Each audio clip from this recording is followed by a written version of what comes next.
Well, good luck with that. Misses have been sent. Um, so, any questions, suggestions, hypotheses, corners we need to round off? I think I'm okay at the moment.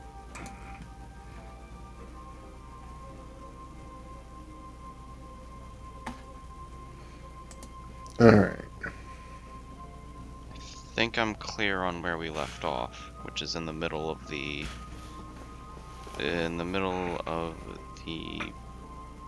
drop house, or rather the where Lucio was killed. Yes, one of the processing centers. Um, yeah, that's it's a little dark. It's a little dreary. It's a little drab. It's like going back to your own version of the Vietnam War, or walking through Afghanistan. Certain places in the mountain where you lost friends and associates. It is your very own battlefield. Um, it also highlights just how parasitic the blood trade is. While the bulk of the portion of the blood trade that Lucio has dealt with and deals with through the Blood Czar does not use such processing centers. The smaller gangs, the smaller associates wrapped up in the blood trade often use places like this. One of the things that he would have noticed along the way is that occasionally, neighborhood, small town, small time blood traders will pop up. The only real competition at this point to the established blood trade and the blood czar is, in fact, the circulatory system.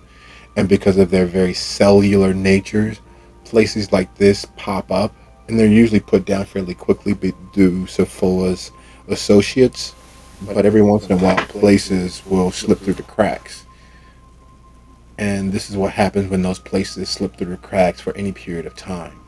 Um, it's very much the inherent lack of value of the human life. The values in the blood.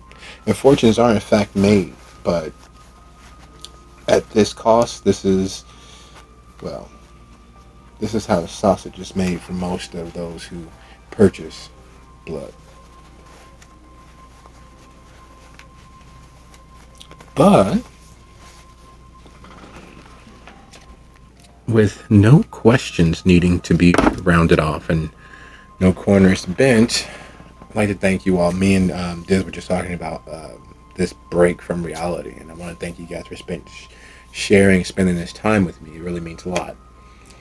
And for the record, this is officially Soup City Sins, Season 10, Episode 4.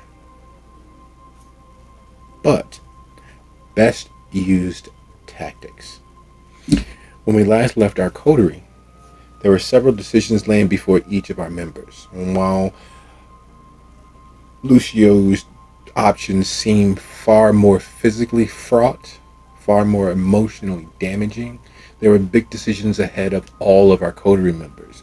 One, in the past few months, in the past few weeks, having grown closer with Vivi, Dizzy is immediately and earnestly aware that the real Vivi, the unsilent Vivi, the Vivi that very few people get an opportunity to see, doesn't have a death wish so much as a prophetic vision as to how their lives will end. And it's a little unsettling knowing that the person who would do almost anything to protect you care so very little for the outcome of their life. Everything is measured in the eventuality of a fiery wreck. Everything is measured out in the eventuality of getting the just deserts of their violent past in balance of sacrificing it for those that Vivi cares for. Her brother, her family, and Dizzy.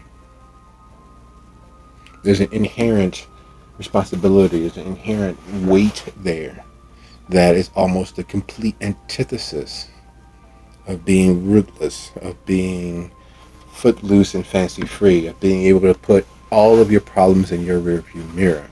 This combined with Dale's current position, what he survived due to the very potent dark magics of your blood, the idea of what sits on the horizon for Tawny, for Dizzy's mom,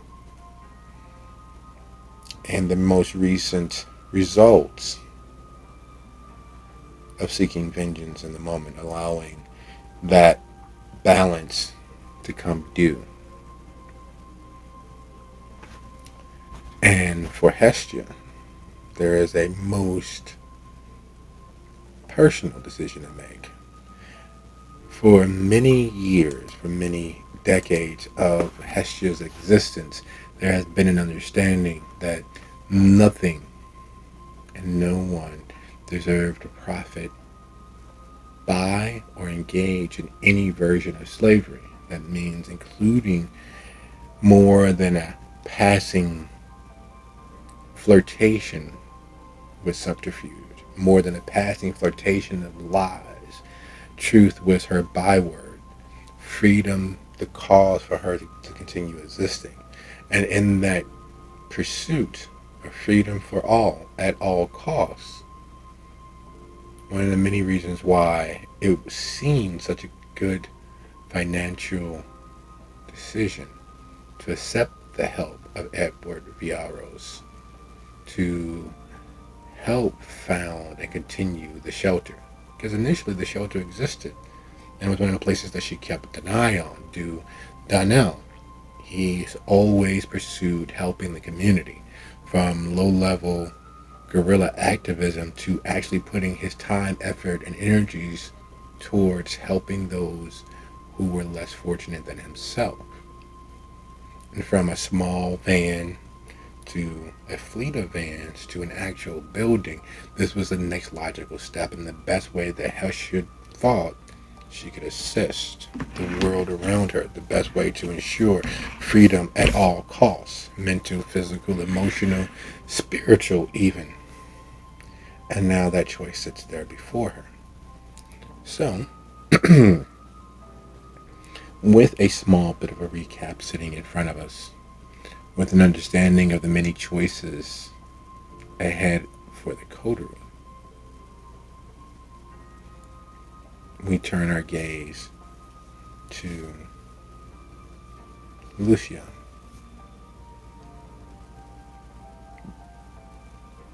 Blood has a certain scent for most humans. It is a coppery, iron rich, tangy scent.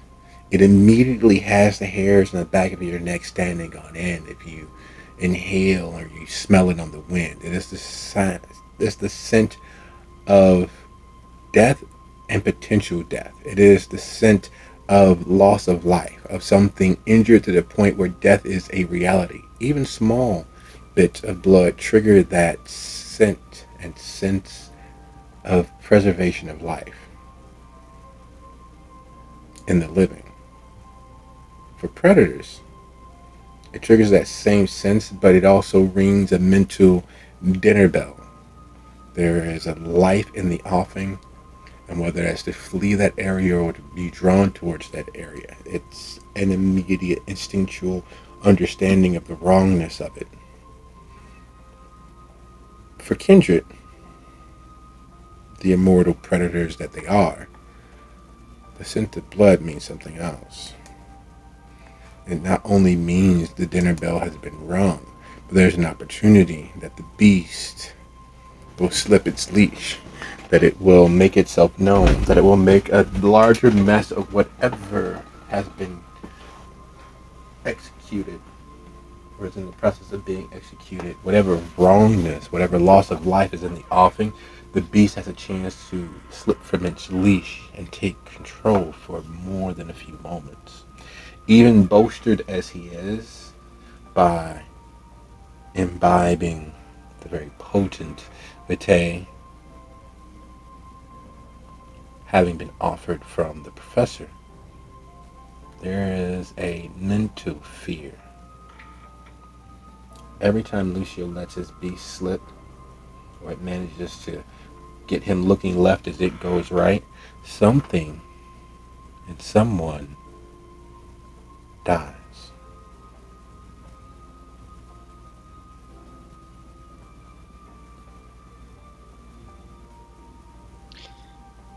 So right now, Lucio is at, I believe, 1 hunger, which is definitely not no hunger, but it is at least manageable.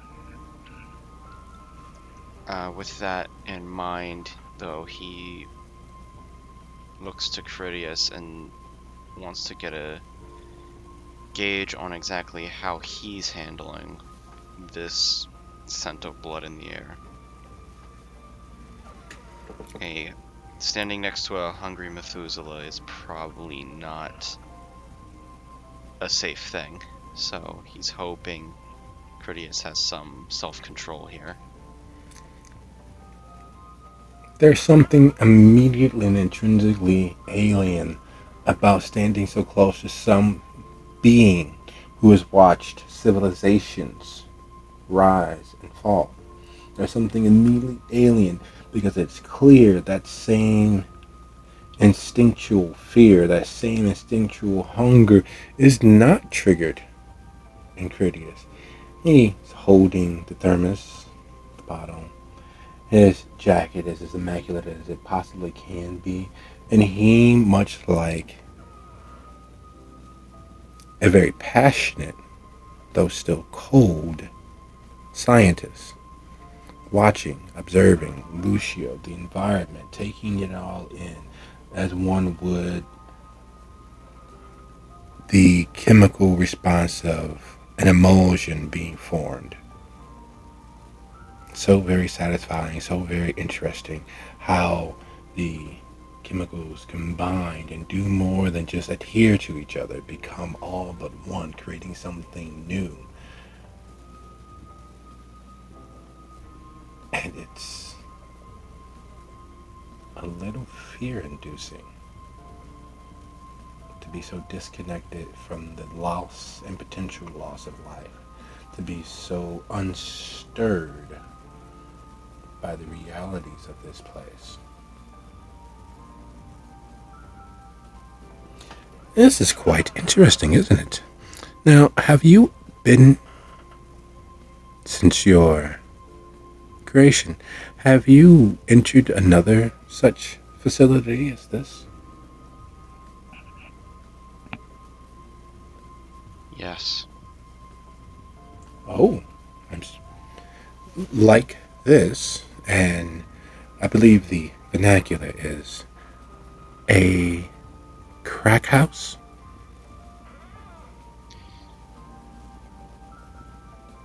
The house that Damien and I went into, the one that blew up, that one was like this. Oh, I see. And how many of such places do you believe like this might exist? Well, if I remember correctly, the people inside said that they were falling back to number to their station 7 or 8 or something like that, so at least that many. And are they all held by the same entity, by the same group of individuals? Or is this much like McDonald's and Burger King's, or Walmart and Target? Something tells me that they're not all connected, although some of them definitely are. This one, I can tell you, I don't think it's connected to the same people as the one that Damien and I went to. That place was more, how do I put it, refined. They had better technology for this. This place seems more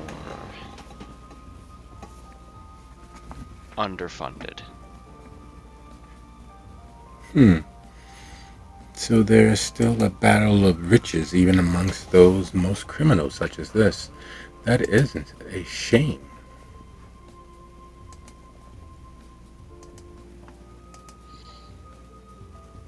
It's what happens when smaller groups try and buy up whatever business they can when the market's already cornered.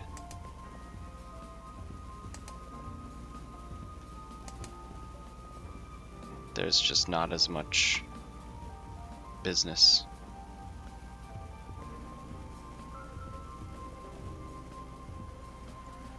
So, what would you like us to do now that we are here? I'd like us to look around for any signs of who the owners might be and who they're connected to. No, that should be easy enough based on who boarded up the building.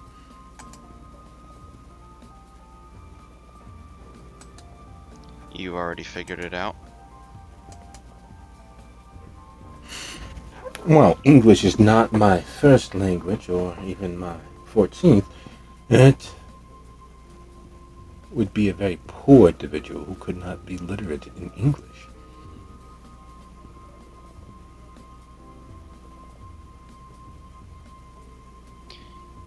Out of character, is there some detail I'm forgetting? The board up company. The name is on most of the boards. It's of course not emblazoned like one would sign a work of art. However, each of the full 10 by 14s has a name emblazoned on it, sprayed with a stencil clearly. Sometimes it's in the corner, sometimes it's been cut through, but it is there. But being a very urban individual and seeing so many board up companies, never having been through a fire himself, it's not the first thing that registers in Lucio's mind. After all, how often would he need a board up company? A moving company, maybe. A board up company. And what is the name? Nash Board Up Services. Nash. Hestia's friend. And there's a number. Lucy's gonna write down that number in whatever notepad he might have brought with him. And as he's jotting it down, he realizes that while his phone may have a mind of its own, pencil and paper is never an issue.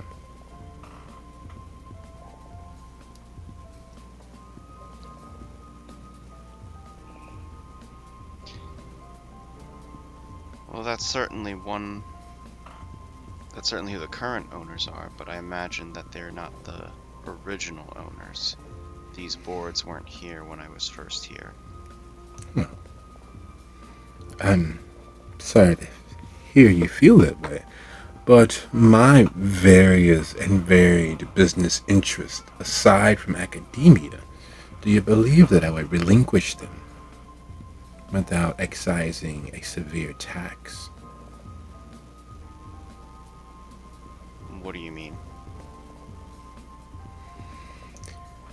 Every few years, every few decades, I will my properties, my income streams that are traceable to a distant relation of one of my many masks, or will it to a trust that will hold the properties in perpetuity, or buy myself out one mass purchasing from another. And while the name may change, they're still mine. I see that you have not lived enough decades to understand. We stand out. We are anomalies.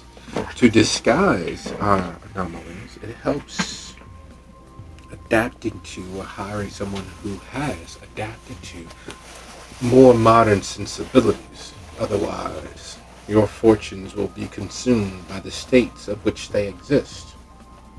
And of course, I mean states, the original definition, the countries, the powers of geographic regions, not how you Americans and Canadians have states.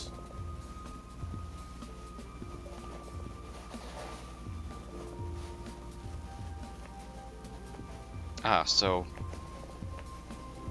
insurance fraud every couple decades or so. You believe that it is fraudulent, passing the ownership from one legal entity to another?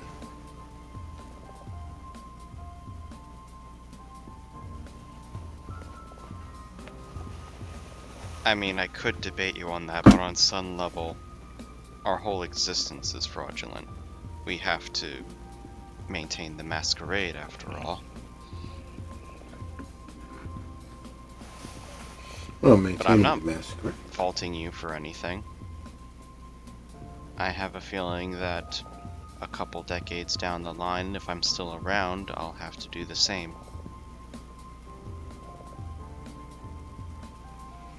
Yes, yes, you probably should seek to protect your interests as soon as possible. Time is the one thing we can't fight, no matter how much of it we have. Right. So, Nash Board Companies is currently the owner of this building, and there's a possibility that they are the former owners as well, having just handed it off to their other form, shall we say.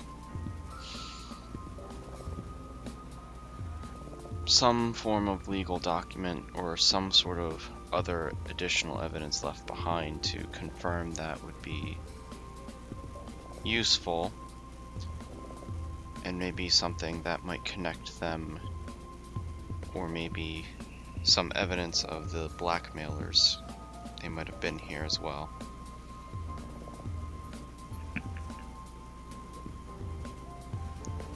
Although just knowing that Nash is in on the blood trade is in and of itself a very useful piece of information.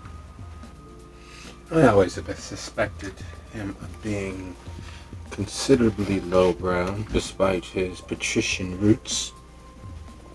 Patrician? He was a Yes. pirate, wasn't he? If one were to believe the tall tales and lies spread, yes. I understand that for quite some time he sailed the Caribbean Ocean, the Caribbean Sea. How much piracy he engaged in is anyone's guess.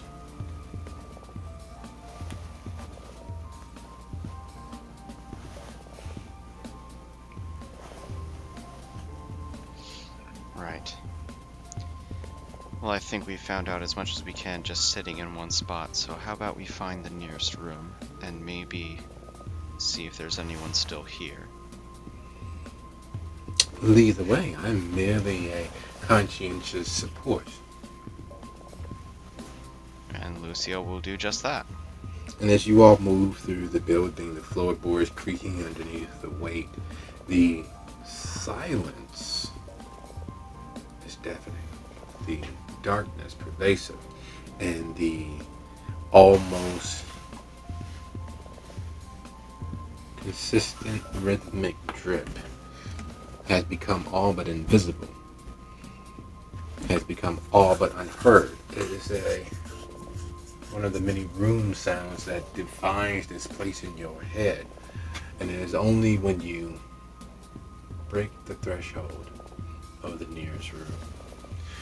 In another lifetime, this is probably a family room or a rec room of some sort. It's just large enough for several people to enjoy proximity without being atop one another. And along the walls of the room, hung like suckling pigs, are the corpses of former donors. There are catheters and IVs, and all leading to a central fixed point where there is a small motor engine pumping away, almost silently, well oiled, well taken care, and well maintained, despite the lack of maintenance on anything else. Those catheters and IV tubes moving through some contraption connected with the motor, causing suction, which is trailed back to just beneath the bodies into various buckets, which, while sealed and not allowing the stench of blood to hit your nose, you know exactly what those are. Those are collection urns, sealed as hermetically as possible to maintain the freshness of the vitae. Non-fractionated blood is considerably more expensive than the medical sort. It's consistently more sought after. It can fetch a hefty price.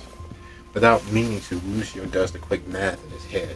A human body completely drained, that's 10 liters and 10 cc's will get you roughly 1,500 of fractionated blood, anywhere from 2,000 to 3, maybe a 5, depending on the inherent emotions in the blood, the resonances. And that's roughly 10 liters of each times 6. Those human lives adding to just under several years of most people's salary. And the fact that he is able to do that math and understand the value inherent, there's something that he hasn't felt in a while. Some fleeting emotion that he would rather not feel, that his stomach, however, is all in on, while his beast attempts to fight it. There's a revulsion, there's a bit of a gorge rising as he realizes just how quickly he did that math, just how quickly he summarized these individuals' lives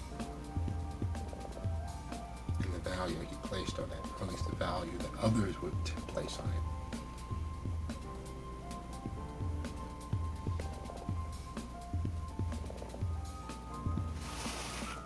This is a lot of blood here.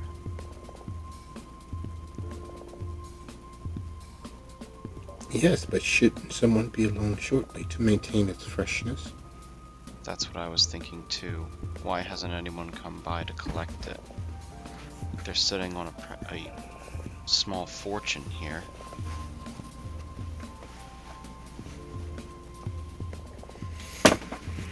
Well, wastefulness is a very human trait. But not always a kindred trait, especially when it comes to the blood trade, and especially when it comes to feeding.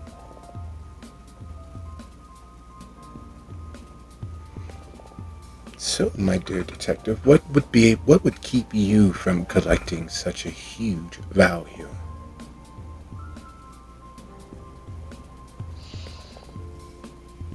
One thing that comes to mind is that too many eyes might be on the place, or there might be some other danger preventing them from coming by.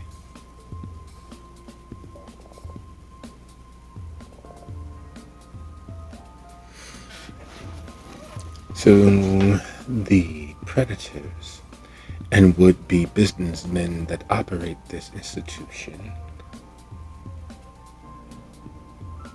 are in significantly enough danger, either from notice or from actual danger, to keep them away. It's possible, yes. Interesting. And is currently and I don't mean to pry, but is currently the armistice amongst the blood trade, has it lapsed? Is there open warfare that would keep such things like this from being a necessity?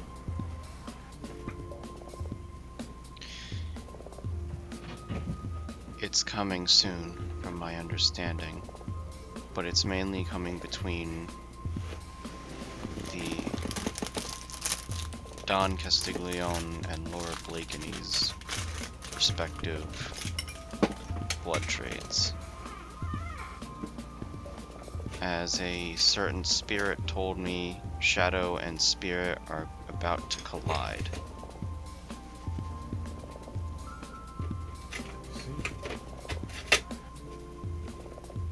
So has the first shot been fired? Has the opening salvo begun? That I do not know.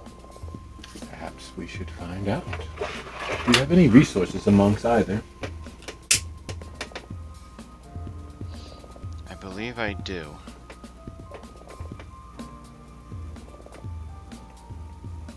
Lucio is going to send a message, or attempt to send a message, to Hugo.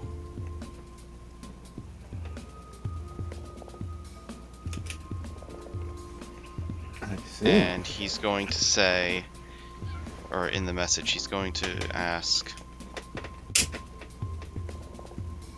how are you handling the...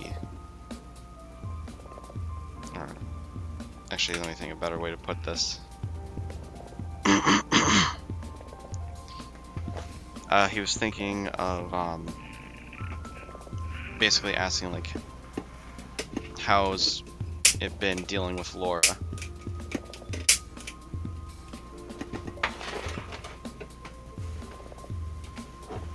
And as his trusty, dusty Nokia lights up the environment, its faint, wan, slightly green light flickering, there is something extraordinarily garish about that dimly green light casting shadows on the wall. And Critias, taking the artistic flickering and how it causes the shadows to twist and move, he looks at the ceiling overhead. Do you often use such coding for yourselves? I'm sorry, I didn't hear that part clearly. Can you repeat that? Do you often, you blood traders, use such coding for yourselves?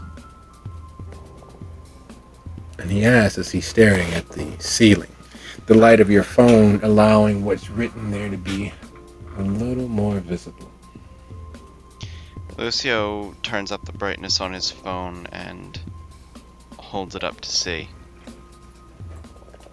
Most of what Hestia has bothered to impart, most of your moments of sharing information in regards to some of the thaumaturgical rituals, is a hodgepodge of Latin, Aramaic, Hebrew, ancient Greek,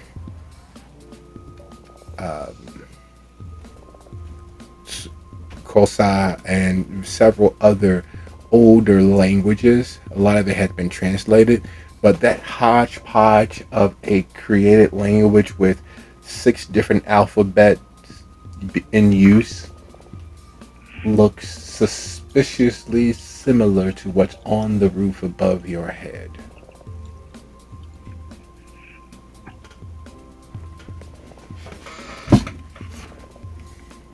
That's not our code. The last time I saw something like this is when Hestia likes to prepare her wards.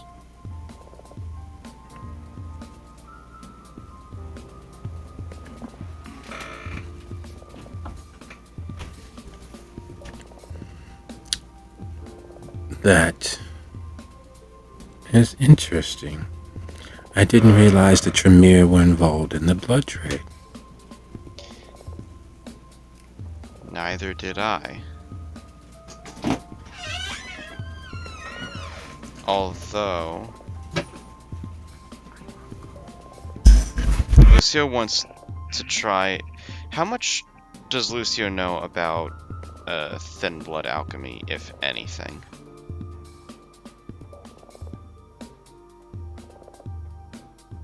Because I remember, I think Aiden mentioned something about it, but I don't know if he would know, like, if there's any difference between that and this.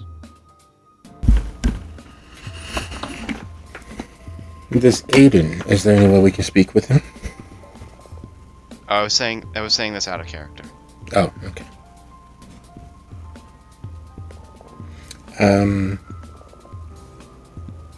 That being the case, to be so kind, just go ahead and roll your intelligence and either occult or insight. I think I'll do insight because I think that's slightly better.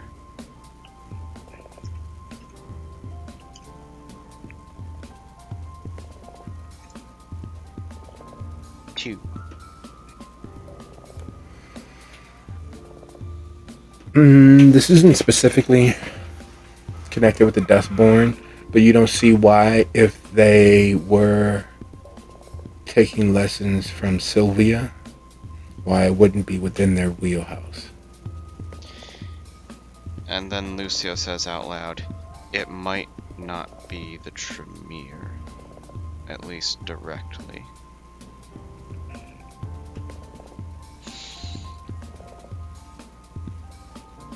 Do you remember our former expert on the supernatural Sylvia, by any chance?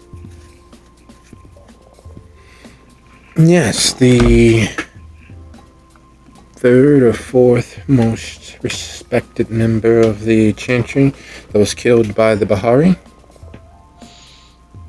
Yes. See, before that unfortunate incident,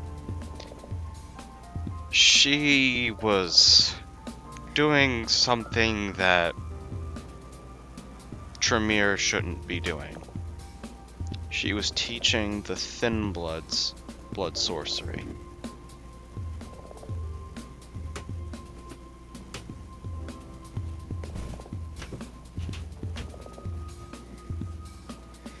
That's a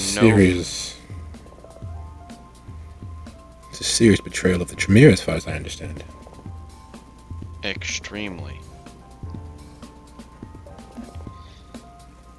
And I know for a fact that the Thin Bloods are involved in the blood trade on multiple levels.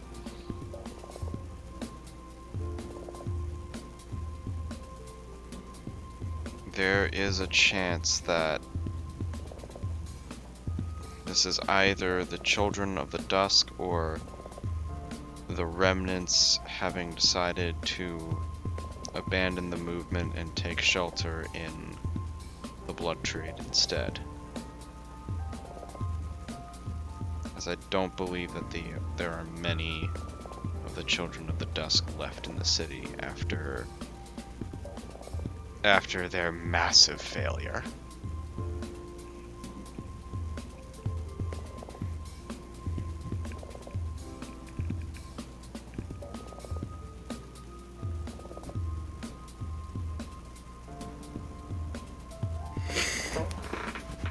That's quite a lot to ponder. There are too many potential fingers in the pie, as it were.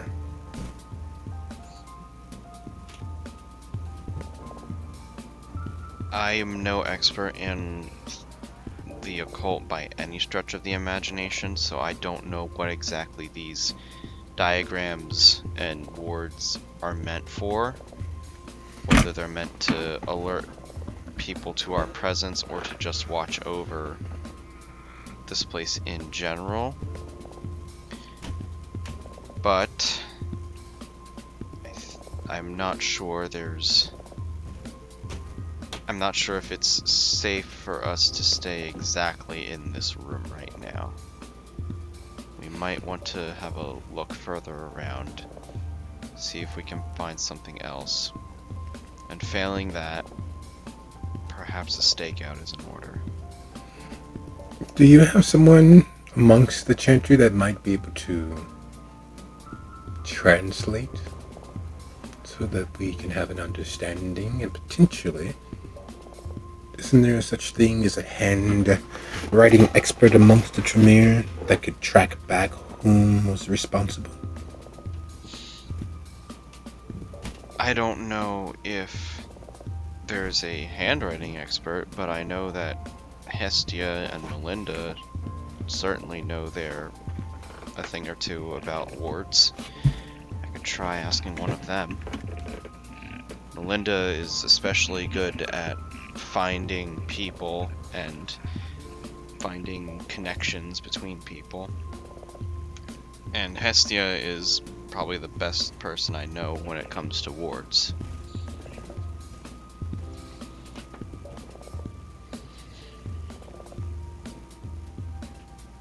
So perhaps we should retrieve Hestia and have her investigate this. Let's see if I can get a hold of her, and Lucio will attempt to message Hestia. As he cracks open his trusty, long-lasting, long-suffering phone, he realizes the message to Hugo has not been sent. It's still blinking as if it's trying to send the message. Is there a signal? Yes, you have 2 out of 3 bars.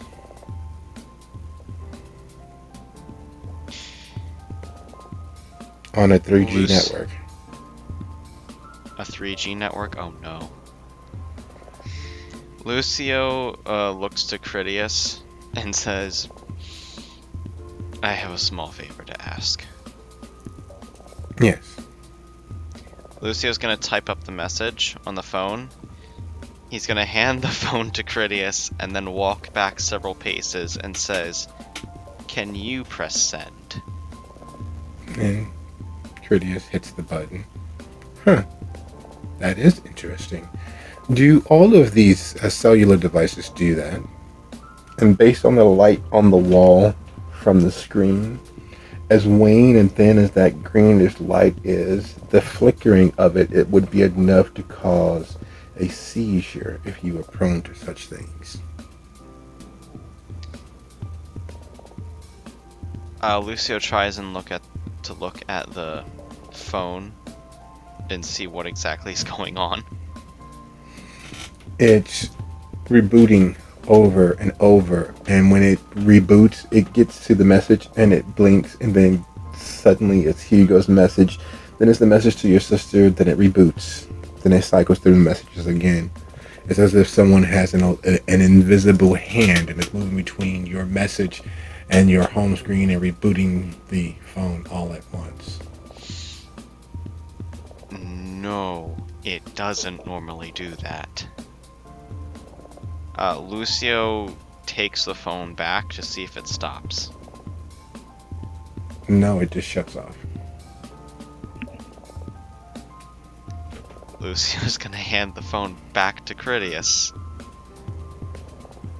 He frowns but accepts it, and it boots back up with that annoying late 2010s chime.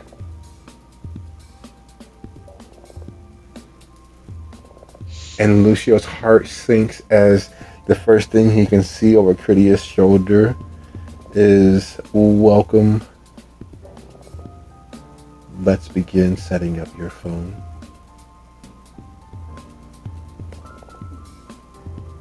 Oh, shit.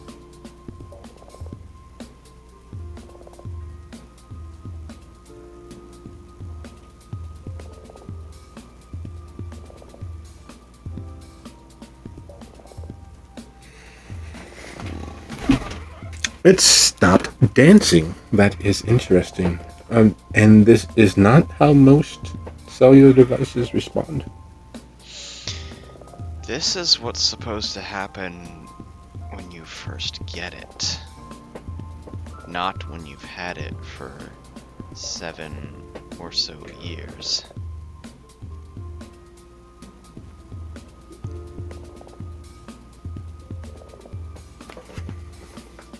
I think it's finally kicked the bucket. Oh, I see.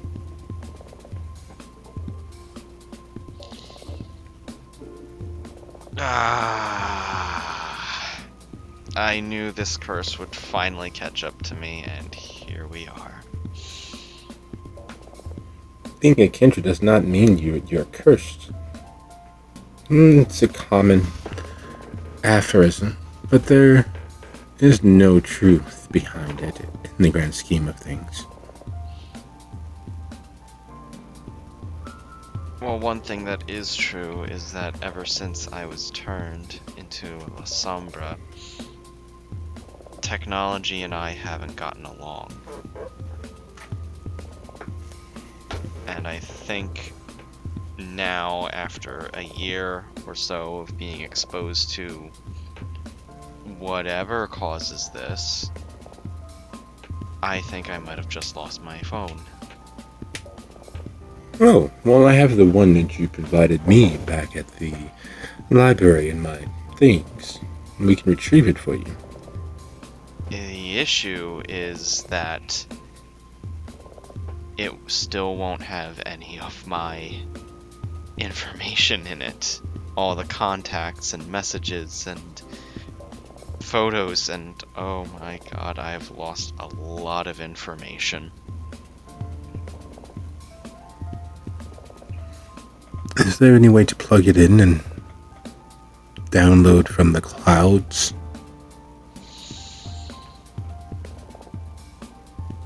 If I had a backup, it would be. I don't know if this phone had a backup.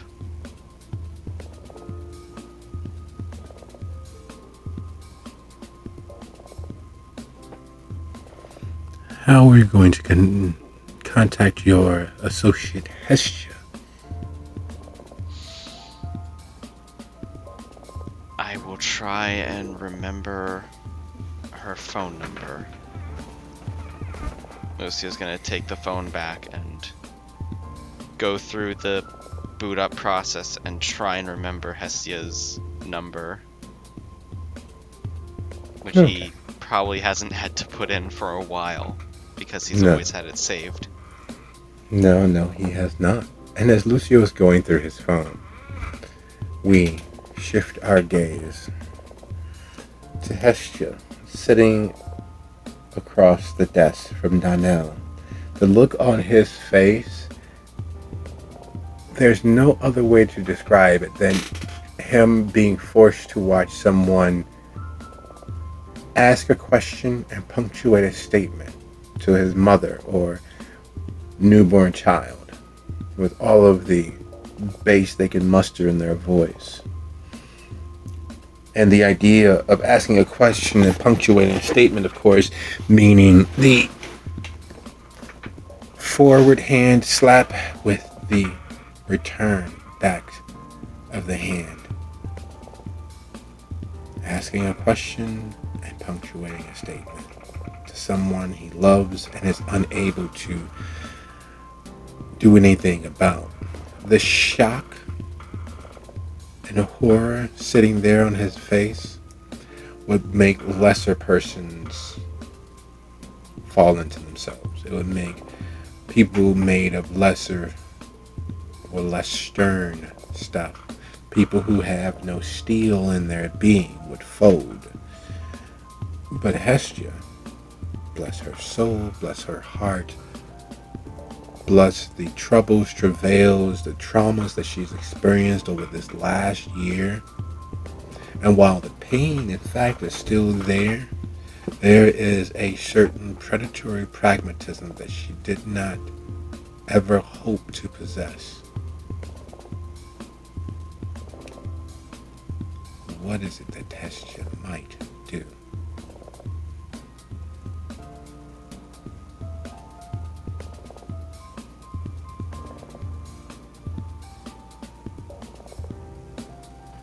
Okay, so as she's sitting there, uh, watching him, she looks at the picture in her hand and decides that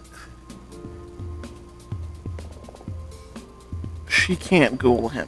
There's no way that she can manage to fix herself to take away his free will in that way, but this needs some sort of resolution. She can't work with him like this, he can't work with her like this. So, what she's going to do is attempt to alter his memory. She is going to go with the lie that he already wanted to be true, and yeah, attempt to alter his memory so that this instance of him finding out she's dead and not his half sister isn't what happened. Yeah.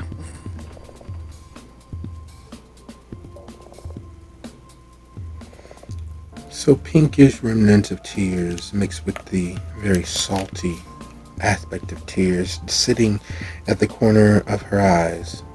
She leans forward across the desk, making eye contact. Because of the shock to the system that he's received and the very real fact that he knows and had an idea as to what and who Hestia was, would you go ahead and give me a roll to see how effective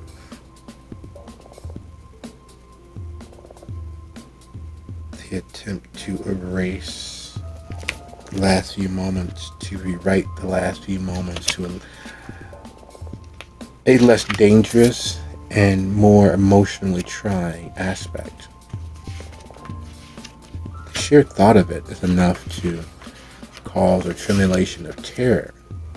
Imagine what that would be like from the opposite side.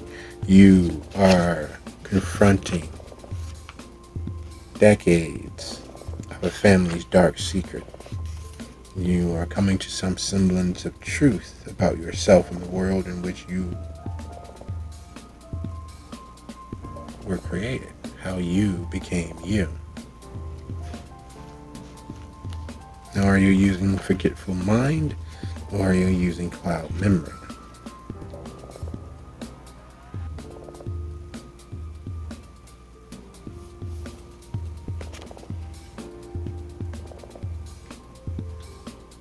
I'm going with forgetful mind.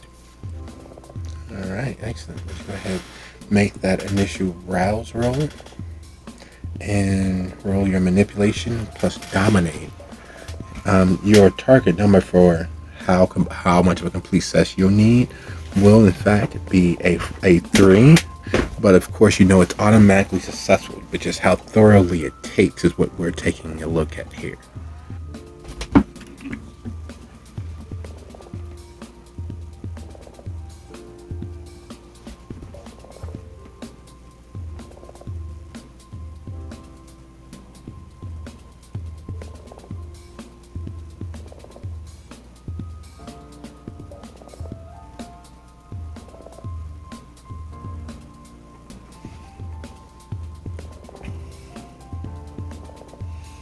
As she reaches into that dark void of the power of her blood and forces the psychic strength hidden within her into him, much like a knife being driven in nearly hilt deep into a wound. There are lots of different aphorisms and explanations as to how kindred are able to shape and mold humans' minds and other kindred's minds. The one that stuck out most to Hestia along her time here on Earth was attempting to make a statue out of mashed potatoes, trying to get it to form and hold, to not be lumpy or too runny, to not have too much butter slipping through one's fingertips. In other words, to not muck things up have it splatter and spread all over, but to maintain the shape of your desires within their psyche. It is no less fraught, no less difficult. And the connection in literally reaching across the distance between them visibly, there is a way of Donnell's want to help, his need to help, his compulsion to help others, to act as shield and occasionally sword for those who don't have a voice, those who are invisible in society, those who have fallen through the cracks or been forced down the drain of society.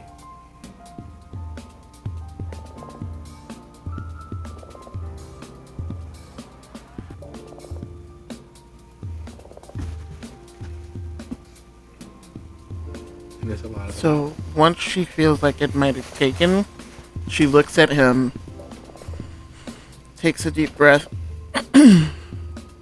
and says, Oh, "Okay, I'm sorry. Like my head. So you don't have to.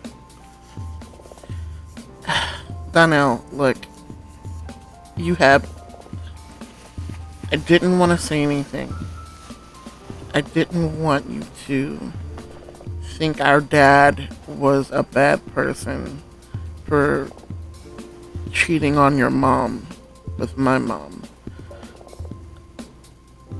As for the other things that are going on around here, I've been fighting to keep the mob out of my business.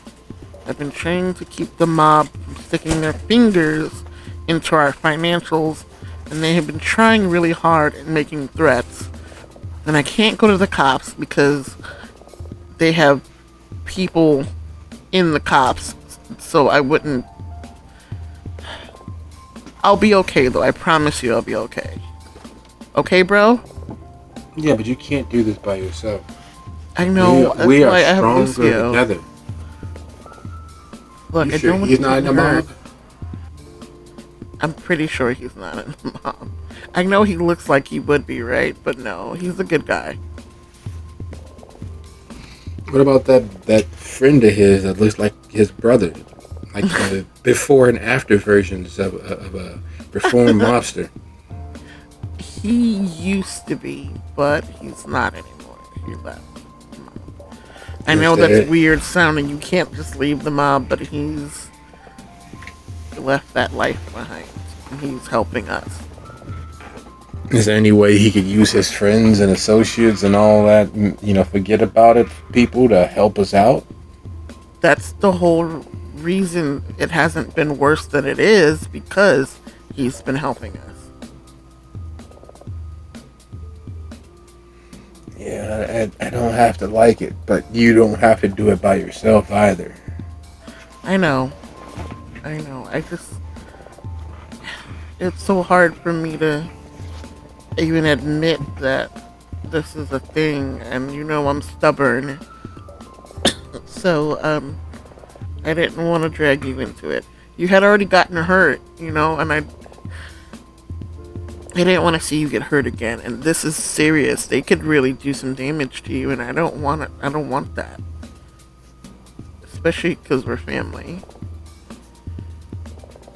But that's just it. People that you care about, people that are family with blood or without, that's the only thing that matters. How much you're actually willing to hurt for somebody else. I know, and you're an angel. I promise. I thank you so much. Um, I'll let you help if I can find a way that'll keep you from getting hurt. Okay? I promise I won't lie to you anymore. And now that you know, it'll be easier for me, because then now you'll understand when something's going on, why it's going on, right? Yeah, there's a lot of dangerous people out there. Your mom's not still around, is she? I'm sure Dad would love to see her. No, unfortunately, about 10 years ago she passed. And I miss her a lot. I do. But, yeah. She thought about him a lot. She did, and she missed him a lot. But she felt like she wasn't the right woman for him. Your mom was a much better woman for him. What So was your mom? What was your mom like? The old man doesn't talk about her much. she was kind of like me, very curious, very smart, very stubborn. you know, um, wanted to be the first to do so many big things. And this is why I wanted to take on the shelter, because I wanted to carry on that idea of doing big things to help the world, I guess. It's not quite what she was trying to do, but it's the best I can do, I guess.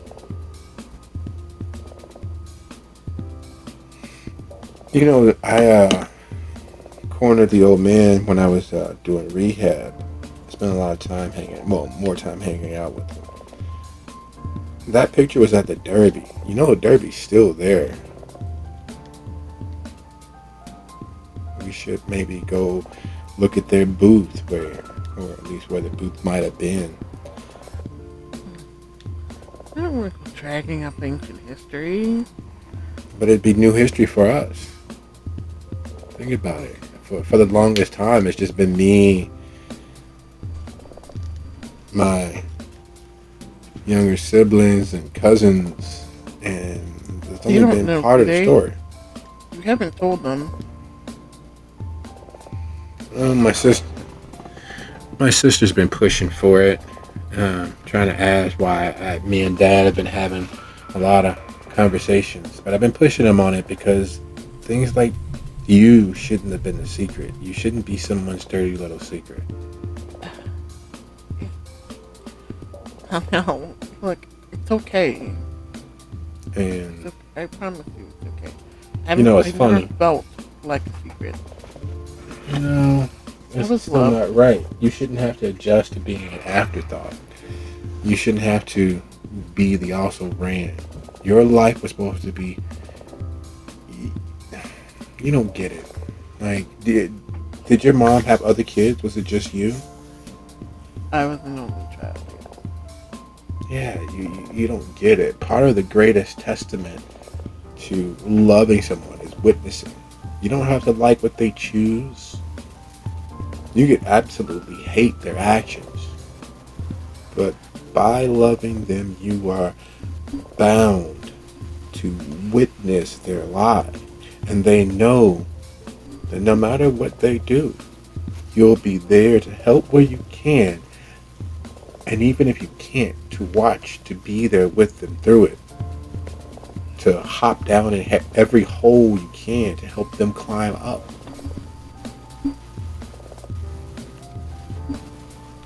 You make it sound so partridge family. Partridge, no, it's the hardest thing in the world to let someone close, to Yeah. invest your trust in the fact that they have their own life to live and it is your responsibility to be there. I know.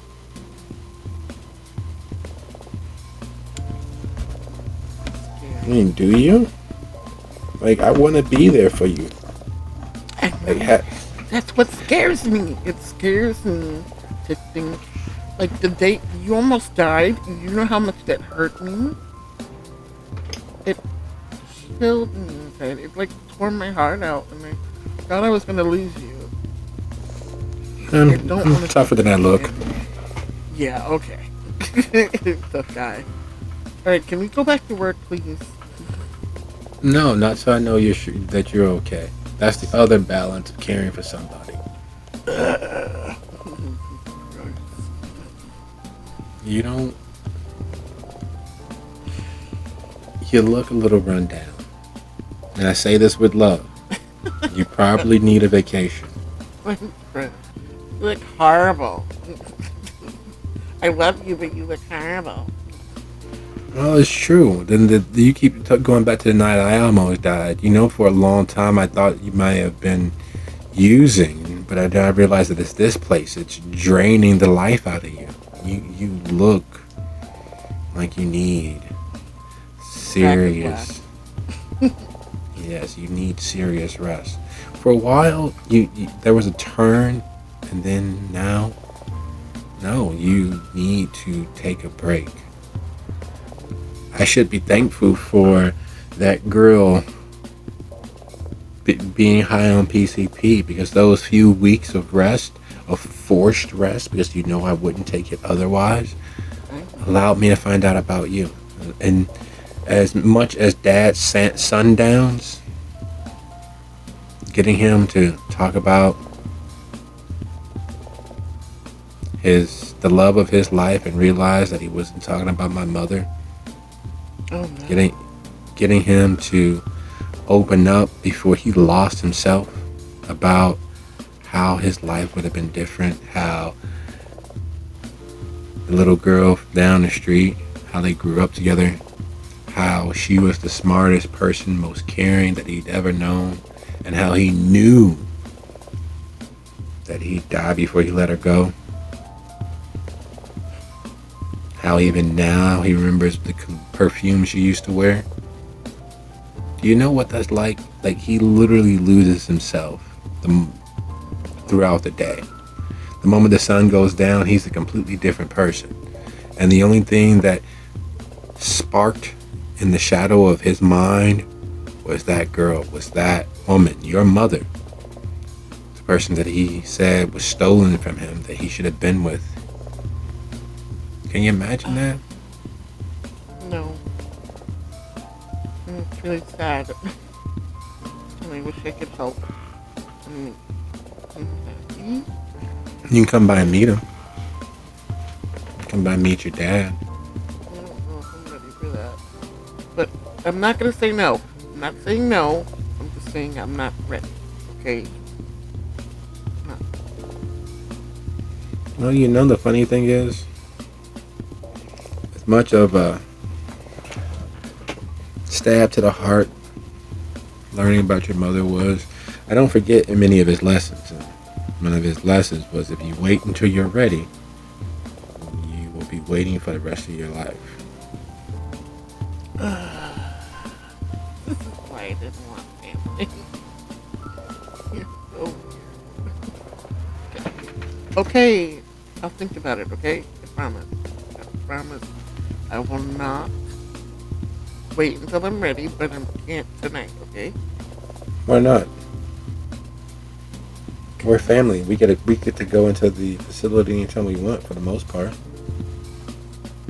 Because there are other things I have to do here. Like, Sebastian pretty much Security has it. system. I have to make sure the security system is still running right.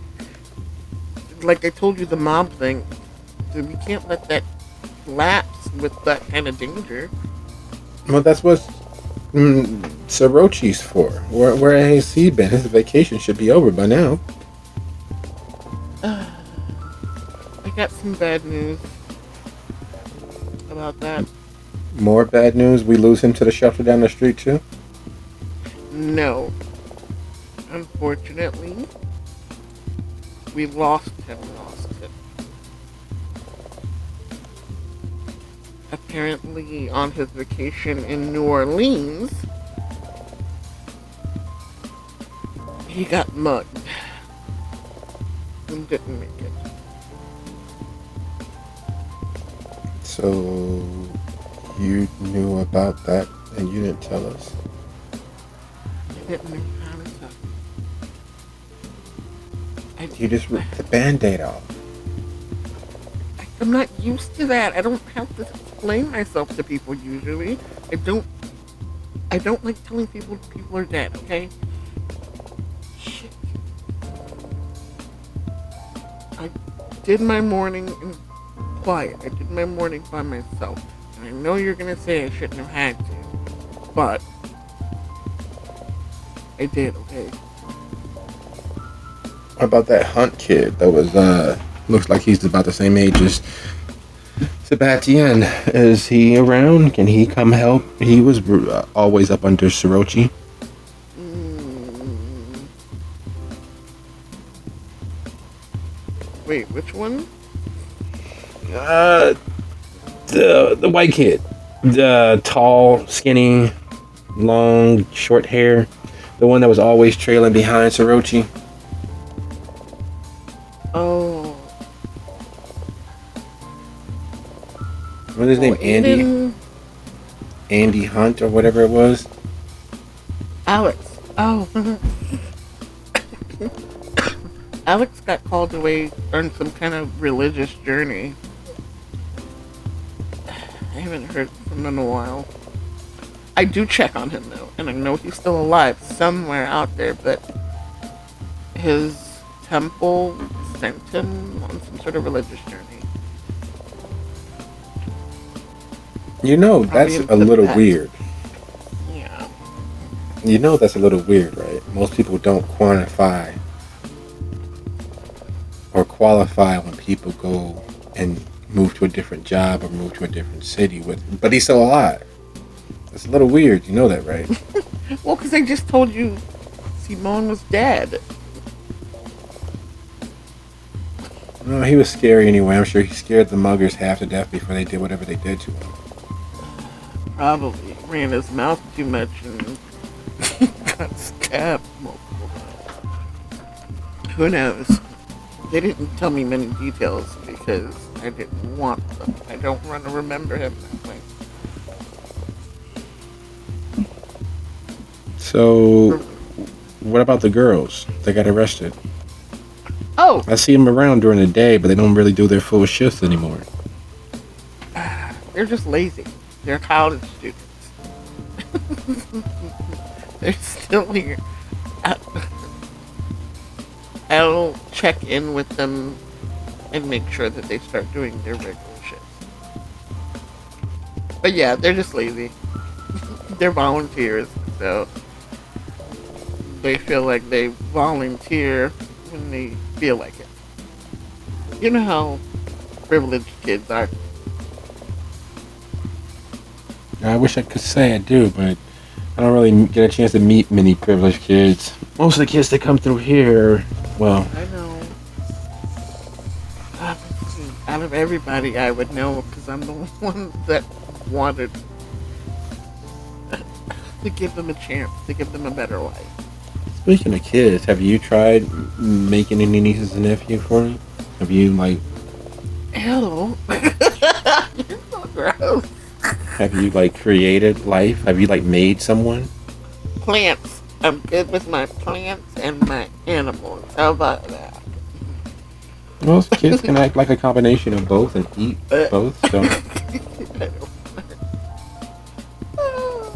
I'm gonna cut this conversation off right there. How about that? Yeah, I've had a brother for about, let's see, less than a half an hour, and already I'm grossed out. You're asking about my sex life. Well, the product of your sex life, not what you do. Just. No, stop. Okay, I'm gonna leave now. I gotta go. I gotta go. And she, like, bolts for the door. Not supernatural speed, but, like, as fast as a normal human would run. Yanking open the door after unlocking it and running. Just leaves him in the office, doesn't care. He'll come out when he's ready. She can't just anymore. And as Hestia leaves the office, you and Vivi arrive at the Haven. It's hard to imagine it as just a shelter anymore, because knowing what you do as to what the abandoned portion of the building is and how potently it's wanted by a multiplicity of sources, how dangerous it actually is, seeing it as just the shelter is a difficult thing. Your drive over, unlike most times when there are others in the car, was fraught and filled with the conversation that only Vivi can provide. The attenuation to the needs of your friends and how we should check in and how they should be utilized. Predominantly, Lucio's investigatory skills, his ability to find small details and make something bigger out of them.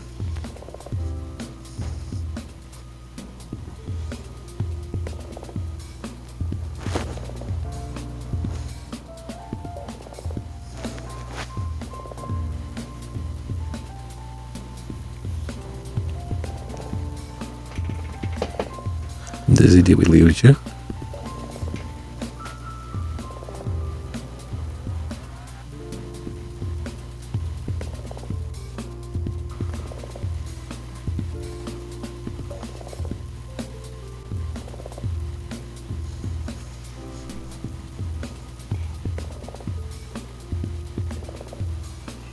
Okay. Well, while you sort that tech issue out, we will gently slide along for a hot second and bring our gaze down hard and fast upon Melinda, who there's a certain weight that comes with unveiling and revealing one's past. There's a certain scarring done, a certain toughening, as it were. Because in the end, all energy exists all the time, and the feelings that one has bombarding their insides is just energy.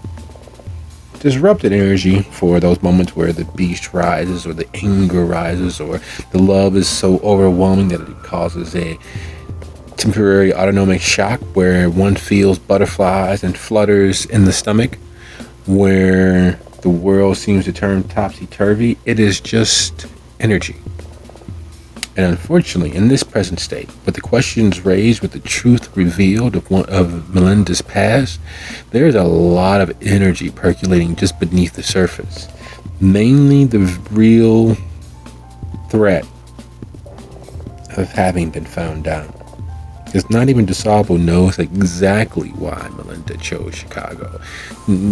No one knows exactly what prompted the region of El Paso to arrive.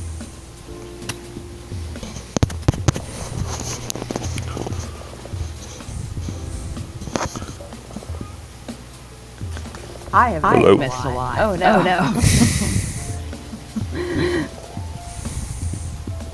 I am echoing. No.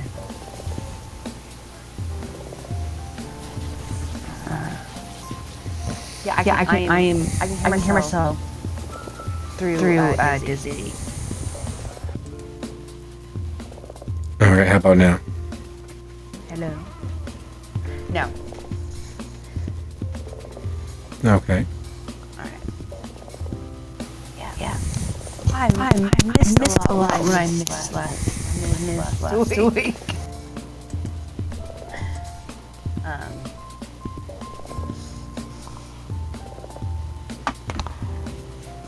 Well, having unburdened herself and the thoughts that are bombarding because of that unburdening in regards to her loved ones. Let's just call it what it is. Gabriella and the reason for her being here. The reason why Chicago was chosen. The very real risk of unveiling herself.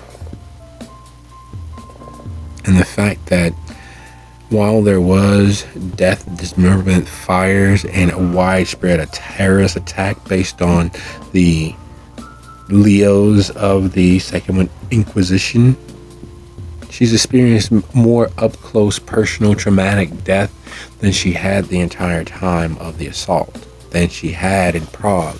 These members of the coterie that she's now associated of and member to have killed 3 times in the last week.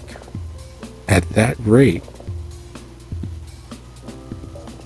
that's 156 lives snuffed out in the course of a year.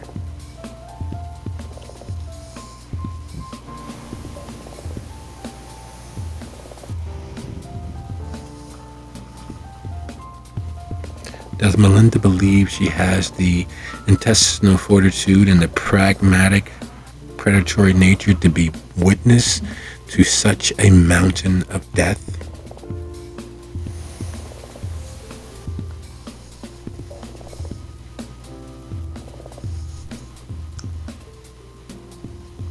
Melinda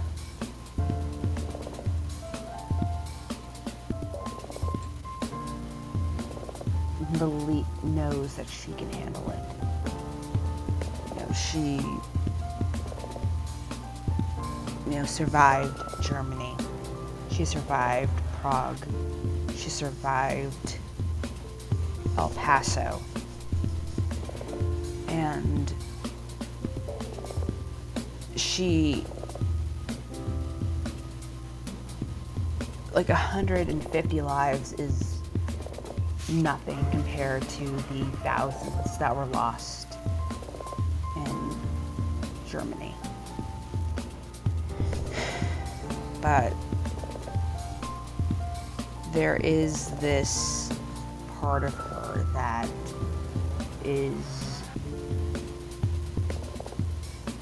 wonders if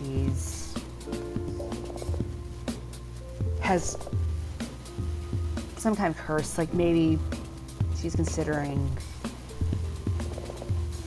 doing having a ritual done to see if maybe she's cursed, because this kind of thing seems to follow her wherever she goes.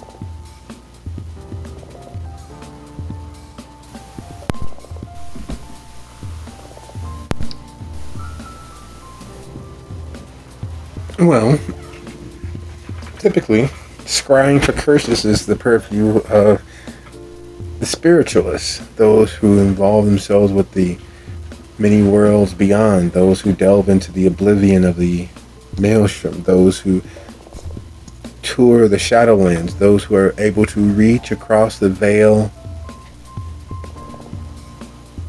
And right now, due to the very real nature of there being a pressing matter before the coterie, a pressing matter on Melinda's plate, there hasn't been time to make those connections amongst the chantry. There hasn't been time to broaden her wings and social influence to be able to call in favors. The only people that may be bent toward providing a favor or providing assistance are those that are party and part of this coterie. That's a lot to deal with. As the former regent, having an entire chantry, having the protections that it inherently provided, having the city around her respond to the vicissitudes of her feelings because they're trying to stay in the best graces of the El Paso chantry, that's a lot to have given up recently. There's a lot to having lost that.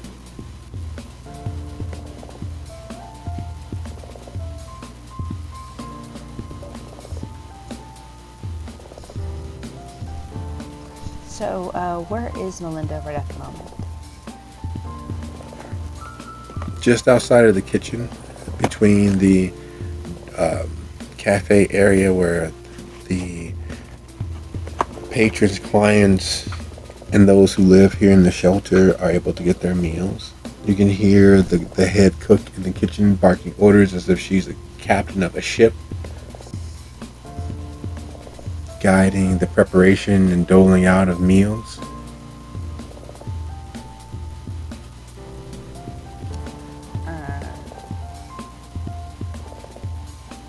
Melinda is going to go into the kitchen and find the head cook. And say, That's easy. That's Amalia. Amalia? Mm-hmm. Her cigarette dancing at the corner of her mouth. It's not lit, but it's still there. And she's guiding the creation of a creamed, rich, buttery pan of mashed potatoes. And unlike most places, or at least most places in El Paso and many places here, it is not the powdered flakes.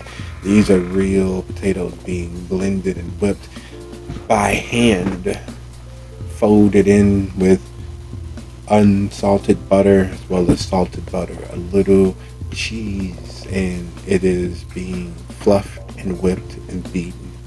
And she's guiding them through it as she salts and peppers to taste. And while that's still being done, she's also preparing the protein, which looks to be some rack of beef of some sort.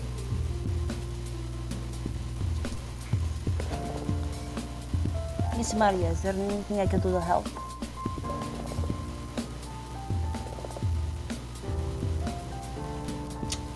Oh, you must be one of the new ones.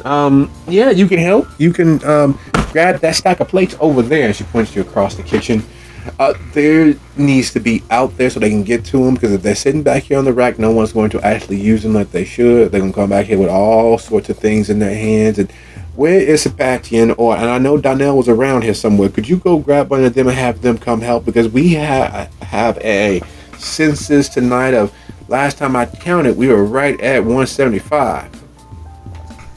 Absolutely. And she will grab the plates, put them where Amalia asked. And it was Darnell and what? Sebastian. Sebastian?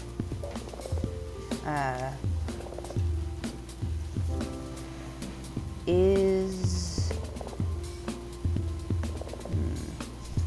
I don't want to... Is there some kind of like loudspeaker in this building?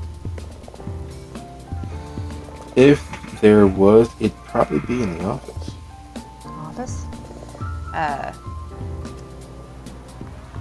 Melinda is going to go into the office and she is going to look for a loudspeaker. I can hear me through Dizzy again.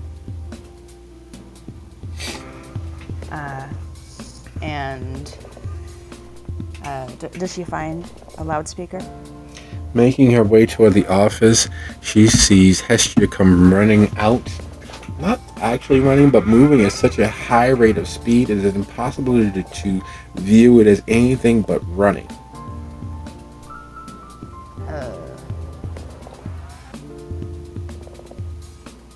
Melinda's kind of like, what is happening? And she's going to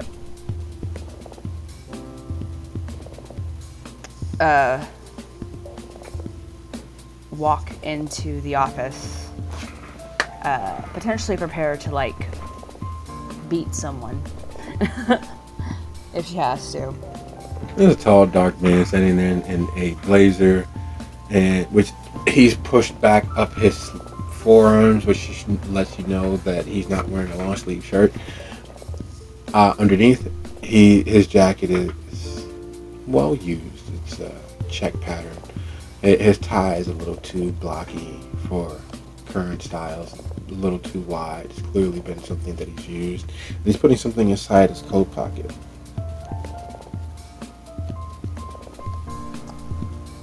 Can I help you? Yes. You're one of the new ones. Hestia just went to check the security system.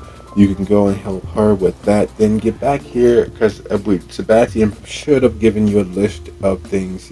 We are not back at full capacity, but we have a high enough census that there's not a lack of anyone being able to help around the shelter. Normally, when Sorochi was here checking the security, the first place he'd start is outside on the west side of the building. That's probably where Miss Green is headed now. You should probably go help her with that. And then make sure you find Sebastian. He's gonna work himself silly doing things that he can delegate. But you come back here with him, and the way we'll get back onto what your punch list should be for the night. Melinda is going to call Hestia.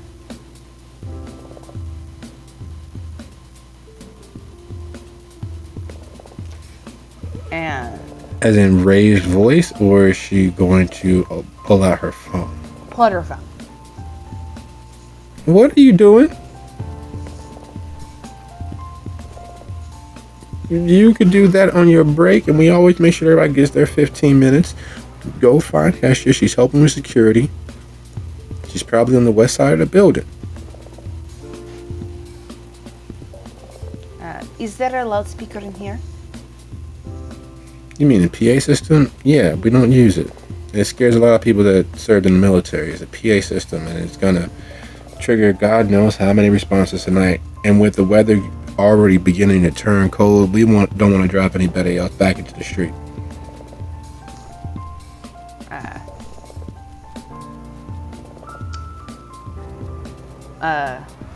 Melinda has like put her phone down, but she has hit the call button to call Hestia. So Hestia's phone is ringing. But Melinda is going to walk out of the office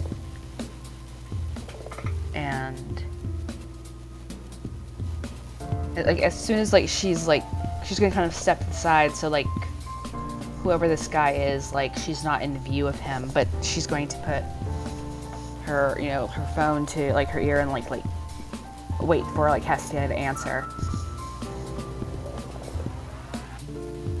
as she begins to walk in the direction that she saw Hestia run off into.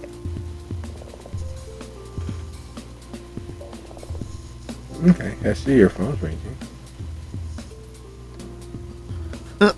He's answering it like, okay, Donnell, I know I shouldn't have run off, but that was weird.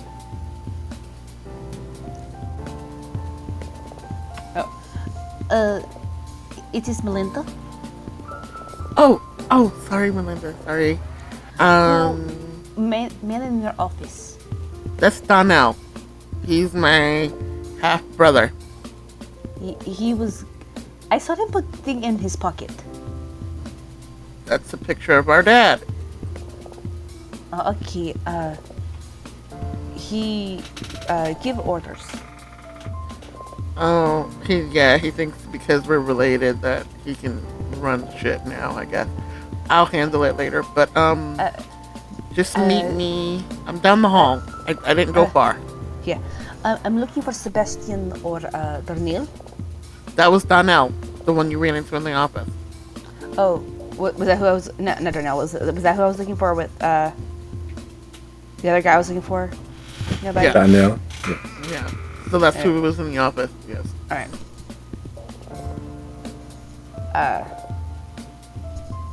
Crap! My mind blanked. What was that lady's name again? Amalia. Amalia. Oh yeah. My brain was like, I knew it, and then it went.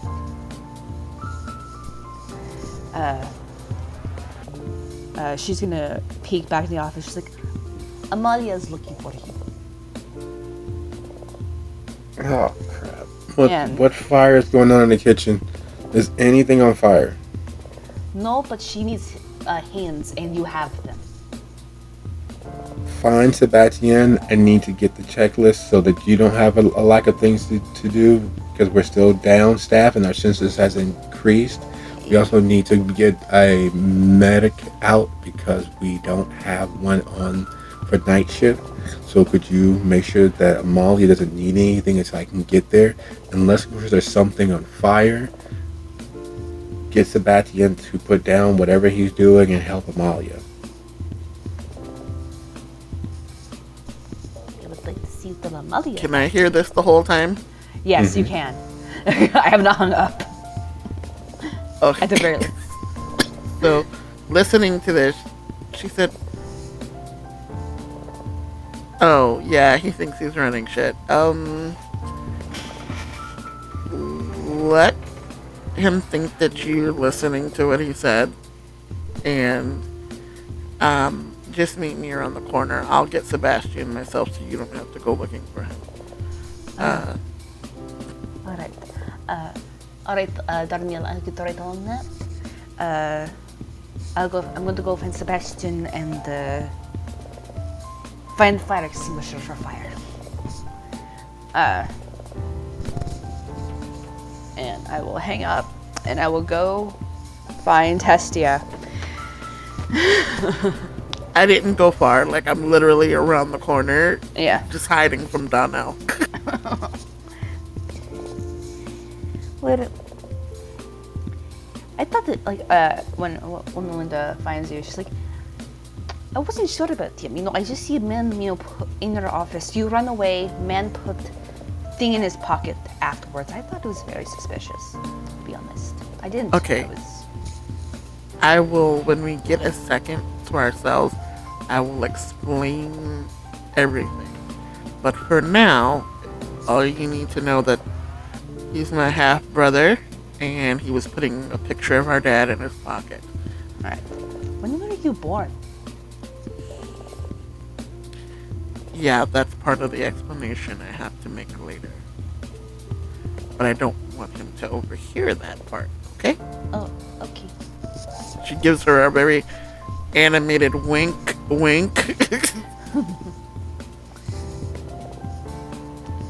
Alright. Let's go find Sebastian. I think we left him at the front desk, right? If I remember where he was last. Yes, busy as ever, doing instead of delegating. While Donnell is the general manager for the shelter, Sebastian has been filling in and learning the ropes. Unfortunately, while Donnell has mastered the art of delegating and assigning importance, Sebastian is still young enough where delegating anything seems a foreign ideal, and he has to be hands-on. So, much like when Donnell was almost killed, he is still running around doing much the same thing, even though he is the one of the evening managers, i.e. key holder basically. So instead of delegating and asking for help, he will bury himself. And that's what he's doing now. You all still have a pseudo maintenance staff, but he's pulling trash and doing bed checks as you all find him moving from dorm to dorm.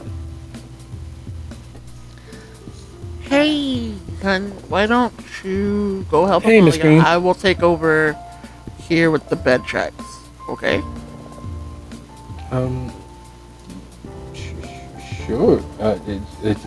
Did she set something on fire? I should find Donnell. No. Donnell knows he's fine.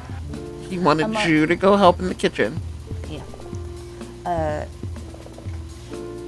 I already brought plates out, but Amalia really wanted your help personally. Really? Yeah. She asked for you okay. specifically. Oh wow. I didn't think she liked me anymore. Why wouldn't she like you? What happened? She was talking about the award that she's been invited to, and but they also want her to bring a recipe or two, and I kind of let slip. That's how people, they love bomb you. Oh. And slowly win you over to their way of thinking. Oh. And she didn't like that very much. Well, it's hard to hear, that kind of thing, but, she might not be happy for a while, but, eventually she'll see that, you are looking out for her, and she might not appreciate it right now, but, she will, yeah. Yeah, she holds my old man over my head. She found out that he was a cop. I think that's really what it's about. But if we're on talking terms again, and then he just starts walking in her direction, back into the deeper recesses of the shelter towards the kitchen to help Amalia with the meal prep and service.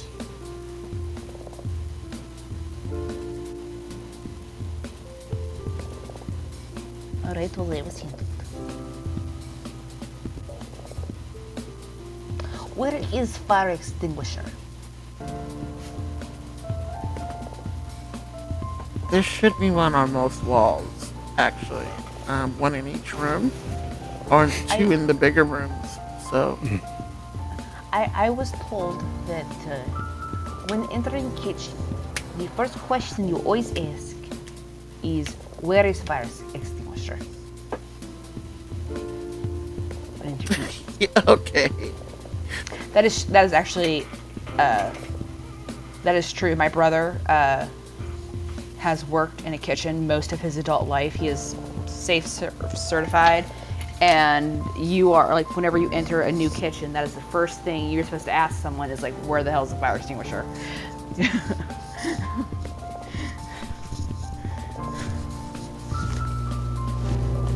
But it's safety, you know. I don't doubt it, but at the same time, yeah, okay. So take And a walk with me. What I'm going to do, actually, seeing as how I have you with me, um, I'm going to look for the best places to place the wards, so that when I can get everybody's blood, I can redo the wards and just pointed entrances to the haven to keep people out. all right. Uh,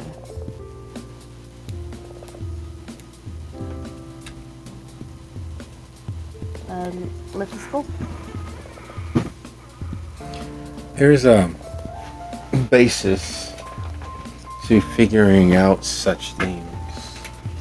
It's the end, beginning, and crest of things, i.e., the middle of things, where most of the power of that space, that organization, that relationship is the end, the beginning, and the crest, or the middle, the high point. Those places are geographically easy enough to denote, usually at the convergence of rivers, of streets, doorways, hallways. Those sorts of places hold the most power for anything, whether it's a physical place, a physical region, a relationship, a coterie. Those are always the places where the truest essence of a thing is. And as the truest essence of what the shelter is, both physically and spiritually, becomes a factor, it's only as Sebastian reminds in the passing that others know who his father is, that the Fairmont name becomes relatively important. It's only on that re-recollection that Hestia realizes that there are other things afoot. Sebastian, his old man, was Julius. Amalia is connected with Hestia. Donnell, again, connected with Hestia. But there are others throughout the shelter that were connected with various other members of the coterie. The life and times of the coterie as it is and as it was can be viewed by the important people involved with and around the shelter staff. It's not necessarily the most comforting of thoughts, but the truism of it, the truth of it, is undeniable in that moment. Because as Hestia is thinking such a thing, Dizzy and Vivi ease to a stop, pulling into one of the parking slips just outside the front door, as is Vivi's. Typical manner. The most unexpected location, the most directest of path to shock and awe. All little things that Hestia and the others have begun to notice about Vivi. She really is the more professional version of Arsenio, where he learned his skills through the rough and tumble, lawless criminality of the city. She learned hers care of the United States military industrial complex, having served in a special operations group and served as part of military intelligence.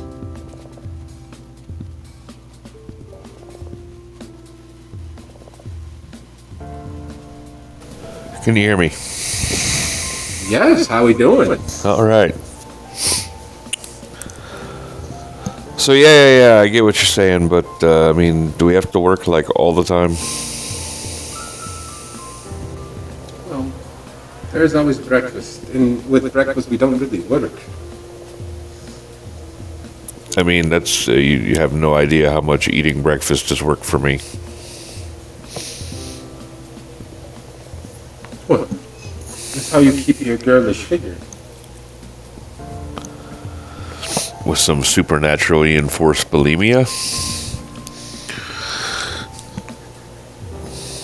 Well, there is that, but I'm sure that there is a way that you can consume. There has to be, right? There's a will, there's a way. You guys can do magic like Harry Potter? Yeah, I can't do any magic. I'm not the hocus pocus sort. I can't even spell Quidditch. I don't think anyone can, because I think she changed it in the first book, and then it spelled it differently in the second. That probably checks out. I could swear when I first read it, it was QW. Then it was QU. And then there was 1D, and now there were 2. Yeah, I really don't know. Anyhow, let's go in here and do fun vampire things. Yes. Are we going to divide and conquer? You want me to work Arsenio again, or? No, I just need to get some information on this pirate dude, I guess. Yes. The pirate dude, the Nash. Oh, it seems like a very bad name. I mean, who am I to judge? Yes, but you have to think, if he really is old, that he's chosen his name at least several times. Why would you choose a name like Nasty? I mean Nash. Hey, why not? Maybe it was, maybe he's like just landed on N this year. I don't know. I don't know, like when I can't be me anymore, I don't know what name I'll choose, so it's hard to tell. Maybe I'll be a Veronica or something. I like that name. But then again, I grew up reading Archie comics. Yeah, I'd have to dye my hair, wouldn't I? It'd help you blend in, though I don't think it appeals to you to actually blend in. It's tedious to do every day.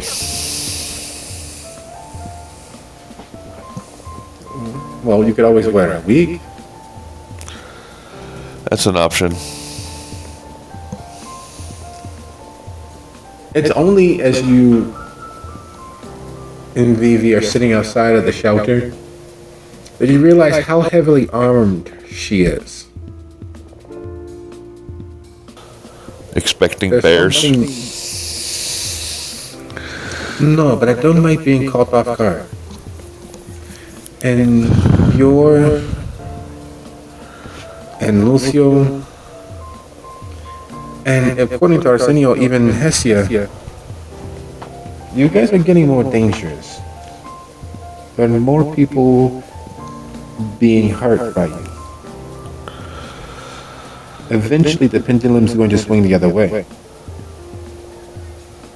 Yeah, I suppose, but you don't need to rub it in. No, I don't. That was not my goal.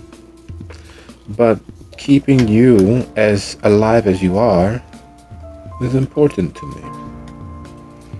The same way that it's important for Arsenio, though I think that we have far less incestuous aspects to us. How do you mean? You didn't realize that Arsenio is Lucio's actual cousin? They share blood on more than one level? I mean, I didn't want to make any assumptions.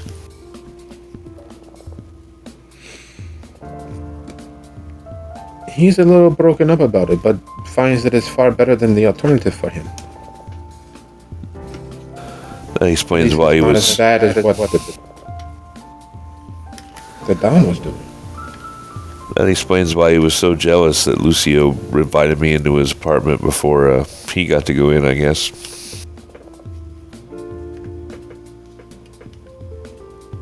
What? Yeah, I spent the night or I guess the day actually, at Lucio's once. Not in the way you're thinking, but.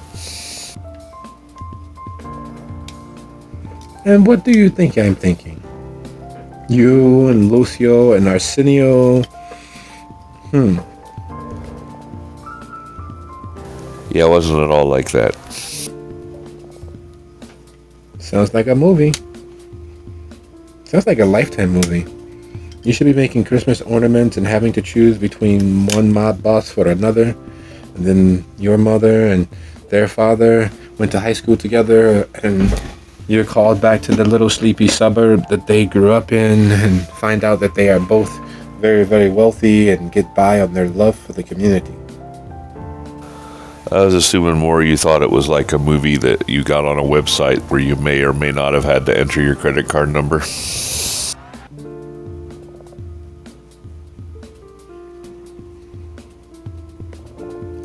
You can see that there is a certain redness to her skin, a certain blush, but she erects a surprisingly strong facade. Well, you know, a girl has her needs. Yeah, Hey, no. there's Hestia. do-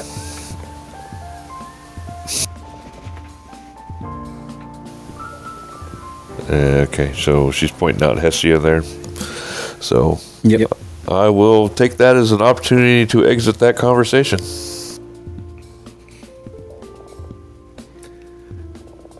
Not for nothing, you look back at the car as Vivi is sliding out and making her way towards you. You can tell that there is no way that that was not, in fact, a facade of the most extreme variety. Just a brief recollection of several conversations. As teasing as she can be, there's always a heightened level of embarrassment when it gets to the actual idea of physical.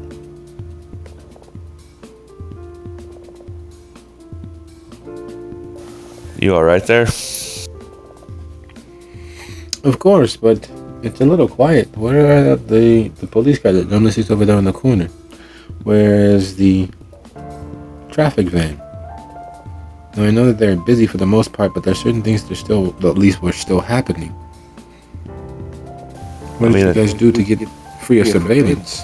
I mean, I just got here. At least give me 5 minutes to blow something up or kill someone.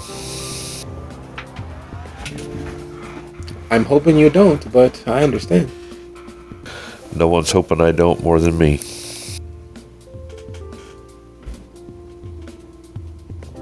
I'm good no matter who wins that agreement. Don't blow anything up. Perhaps don't shoot someone.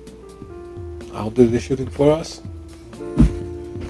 I don't even have a gun anymore, so I can promise that I will not shoot anyone. As you say you don't have a gun anymore, you can see her mentally doing the math to see which of her holdout pieces she's going to give you.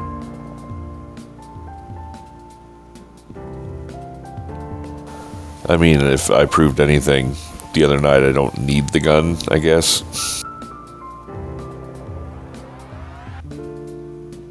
Distance is our friend.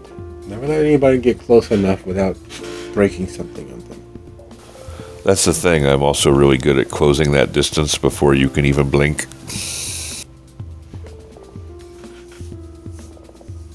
Okay, Miss Jeff Wincott. I'm just saying. It's not who I want to be. I'm going to be my best self tonight. Oh, good. So they don't have to worry about punching either Hestia or your new friend Melinda. And as you guys get close enough where your voices beginning to carry. You notice that Vivi slows so that she's just a quarter to a half a step behind you, and she goes all but quiet, just erecting a blank face of a light smile.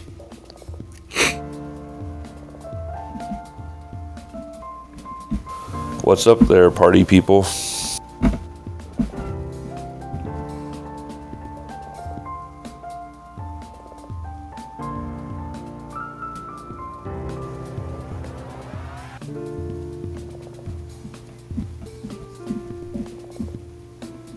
Cleaning.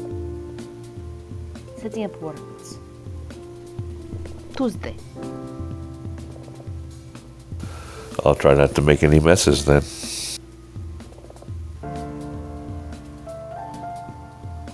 Me. Actually, we're just figuring out the best place to place the wards.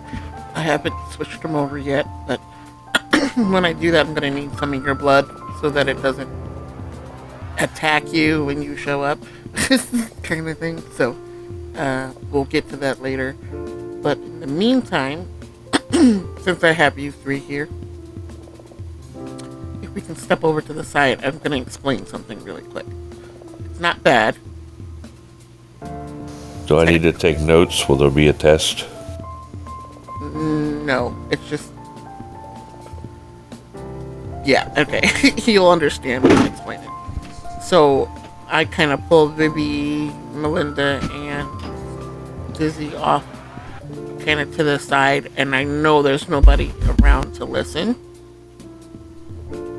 Okay. So, Donnell pushed me to tell him the truth. But, in the course of that, I found out he thinks I'm his half-sister. Like, Because he found a picture of me and his dad before I died, because I was dating his father before I died. so not like the truth. Yeah. Better than truth. Wait, so he forced you to tell him that you were a vampire or not? He found out I was a vampire, but then I erased his memory and agreed with the truth, quote unquote, that I'm his half sister instead, because that was an easier situation than him realizing I'm dead. No, that's fair. I get you it. can see how that would be. Yeah. So, if he asks, and I'm gonna have to tell Lucio the same thing, if he asks, I am his half-sister, and that's what we all are saying. Yep, I'm his half-sister. And now I gotta go meet my dad, quote-unquote, who happens to be my ex-lover. But, good thing about it, apparently, is he won't remember me in that way, because apparently he's having a mental thing go on. Forgetting things. So hopefully I can convince him the same, that I'm actually his half daughter and not his former girlfriend. So yeah. There's Okay. that. Could have been.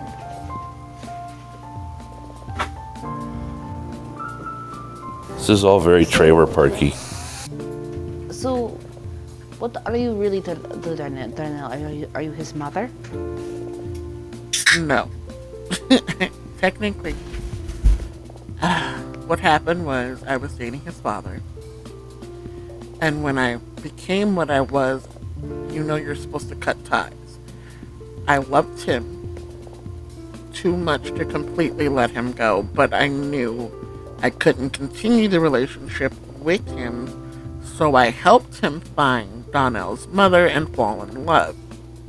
And since then, I've been kind of watching over the family and helping them along the best I can when I can. And then now, it has come back to bite me in the ass. Lovely. You could have been his mother. Because I could have been his mother, and now I'm not. And he asked me, am I going to give him any nieces or nephews anytime soon? And I don't want to explain why that's not going to happen ever. So, check me if I'm wrong, and I'm going to take Vivi's input on this as well, since she was about 3 steps away from the 12-step program to hunting us. Shouldn't you, take that picture from him? Because if that gets in the wrong hands, isn't that, really bad?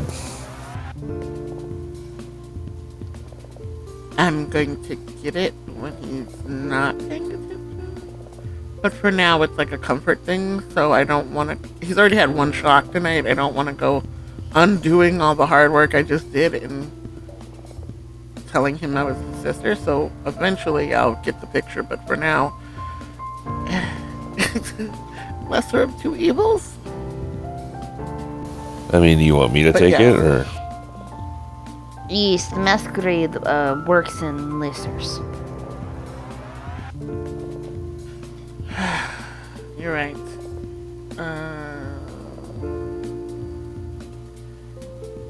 I mean, it's not in the wrong hands right now. But I mean, it's not like it's an immediate thing. We have to jump and run down the hall and do it right this second or anything, but... Agreed. No, not right now, but eventually, yes. Before it can get into the wrong hands, and before other people who might just want to hurt us find out. Yeah. So, I gotta figure that out. But, again, it was easier than him realizing I was dead and me having to either kill or ghoul him, because I didn't want to do either of those. That's fair.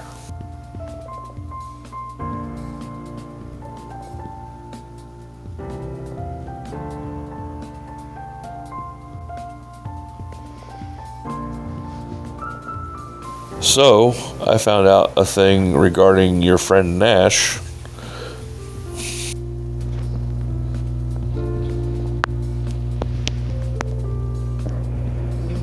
What exactly is that? And then as she's answering Dizzy, her phone is ringing and it's making her wince. And she looks at it and sees it's Lucio. I'm listening, but just let me answer Lucio really quick. Sure. Hey, what's up?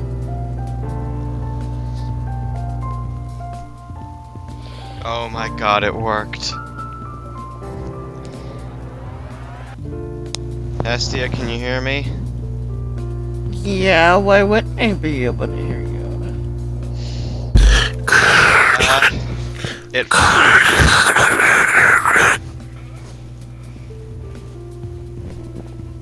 It finally happened.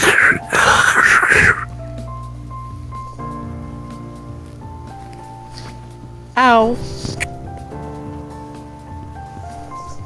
We just turned down the volume on that. Breaking up really bad.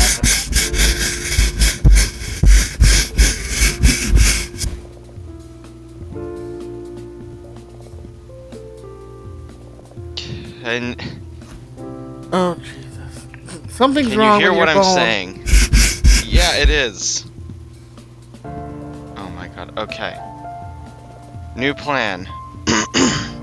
What's going on? Is he in danger or something? Do we need to go and shoot Lucio people like turns usual? Lucio turns to Critias. So, I can't talk through the phone anymore, apparently. Are you able to relay the message? Please. What would be the message? To ask her to come here to translate these words. Oh.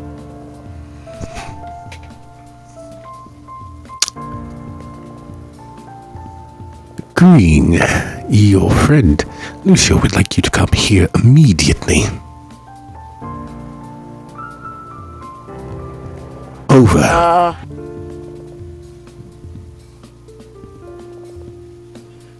As she is staring at the phone like the actual brick, Where is here?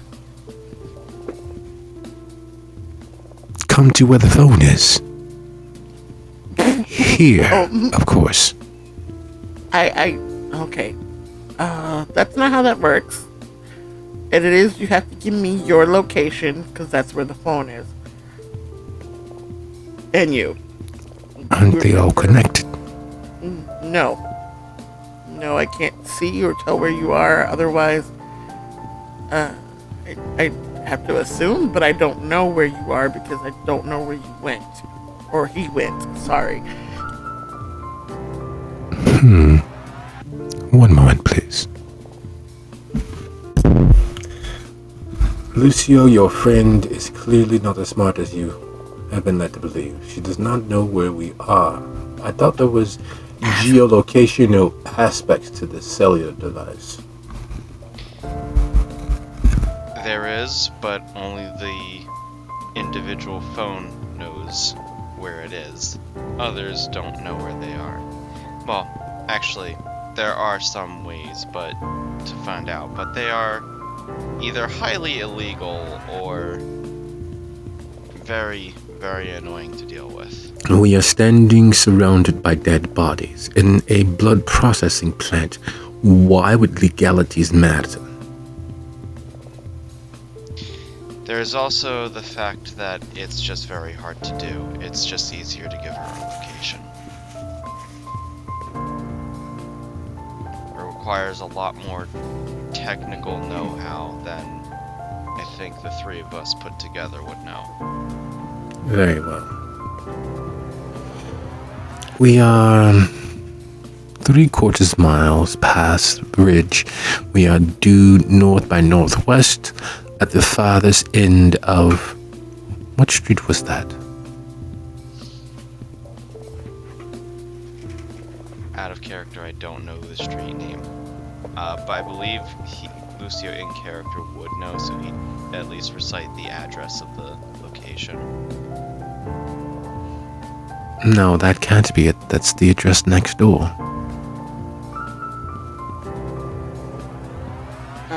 But okay, that's fine. That's all I needed. I'm looking for apparently a building. I'll figure it out, okay? But that helps. Thank you so much. We'll get there as soon as we can, okay? Nobody's dying though, right? Nobody's like under attack or anything. We're just needing to figure something out. Well, we're not sure who might be continued existing within this building. We've only considered this portion so far. It is filled with death. And according to Lucio, a significant surplus of value in the collected blood here. Oh, okay. Yeah, I'll be there ASAP. Thank you.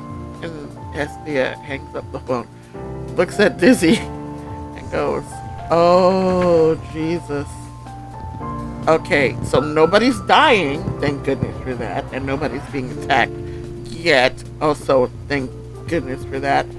Apparently, Lucio and his new bestie, Critias, have gone on a trip and stumbled across a blood processing plant at the location they gave me, and he wants my help figuring something out.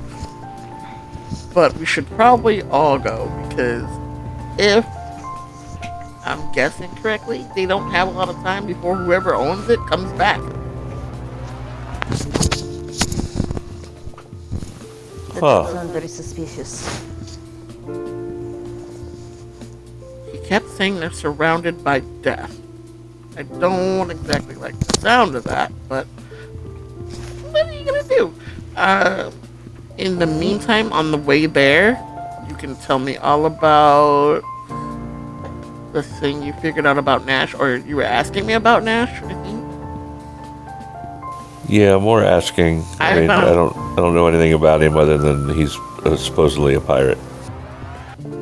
I also heard some things about him as well, so we can exchange notes on the way there. But let me just tell Donnell I'm leaving because I don't want him to worry now that I have a brother. Hooray for family. If you leave even after telling him, won't he be worried? I don't know how this works. Like you're leaving abruptly, which sends up white flags. You're probably, I have 2 brothers, so you're probably just better off just sneaking out, and maybe he won't even notice. You're right. He thinks I'm out doing security. Yeah, let's just go.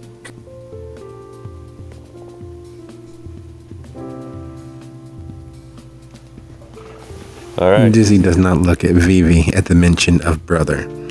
At the mention of how to behave with one's brother, Dizzy purposefully does not look at Vivi. However, Melinda is not so intuitive with Vivi, and she watches as there's a small bit of an eye roll and a shaking of the head as if these two are the absolute worst sisters.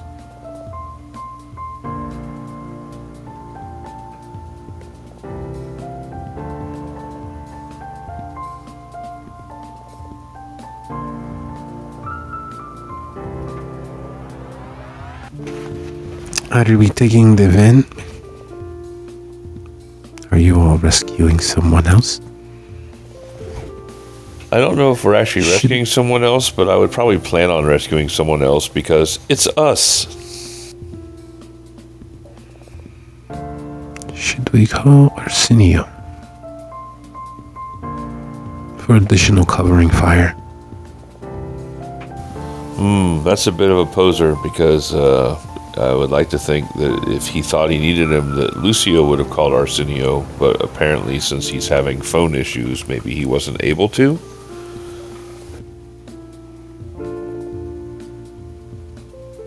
Lucio's always having phone issues. You understand why he uses that old ass phone? Because a smartphone wouldn't work for him due to what he is. But this is the most trouble I've heard him have in a long time. So yeah, something's up. I thought he just liked it.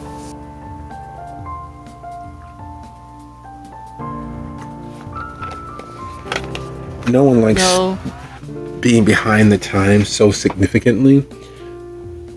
To be perfectly honest, the several times that Dizzy's actually looked at Lucio's phone, there was a sense of holding an antique. And while it is not actually as old as all of that, it is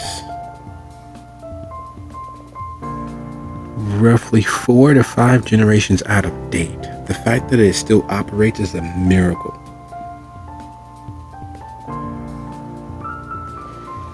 So taking the van, everyone trundling in and making their way to the address, there's no way.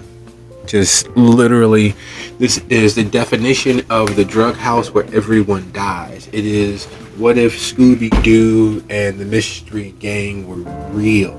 These are the sort of places where they would go and unmask Farmer Brown or Officer Joe or the roller coaster ride creator and find out that, but no, if it was real, the ghosts would be real, the vampires would be real, the werewolves would be real. It would be the post-apocalyptic definition of American society. And this building, boarded up by Nash Board Services, is straight out of the original late 70s, early 80s cartoon. This place, even without entering in, looks like the place where not only Hope, but her boyfriend, her mother, her father, everyone that Hope has an idea of knowing goes to die. It is clearly the haunted mansion. It is clearly a 4-story graveyard. It is clearly what would happen if the poltergeist house and Candyman's project had a love child. It is despair made manifest.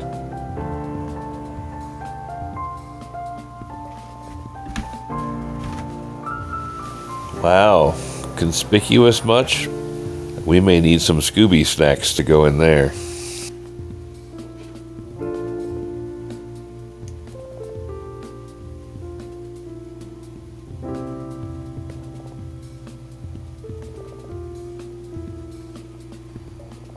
STS sees the names on the boards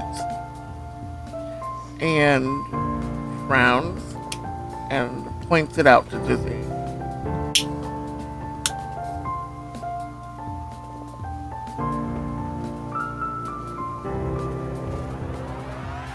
And what were the names? I must have missed that. Nash boarding. It's Nash's company that boarded this place up. Oh, look. The plot thickens. You know, since we didn't... Yeah. Didn't he tell you he was being blackmailed and he thought it had something to do with the accounting firm? That he did. So I I looked also at... found out apparently he might be setting fires. Well, I looked into the accounting firm and they're also being blackmailed, and it started about the time that they took on Nash.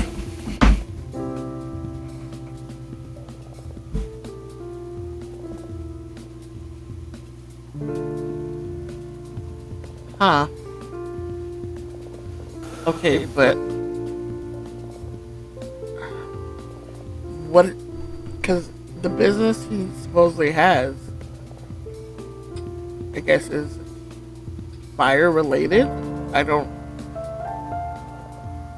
Yeah, they're following that trail too. Someone's about to put that together, and about to put together a little more than they should on top of that as well. I'm trying to curtail that, but I'm not exactly sure how, without doing things that I really would rather not. Oh yeah, you don't want me to have to do what I just did to Donnell to your brother, I'm guessing. Yeah, I would prefer, not to do that to, my family. I get it. It's not fun, but so I'm guessing he's not told me all of what's going on, and I'm starting to wonder if there's some other things that Nash has been doing that might be a problem. Also, while we're on a related sort of topic, why does the name Ballard sound familiar to me?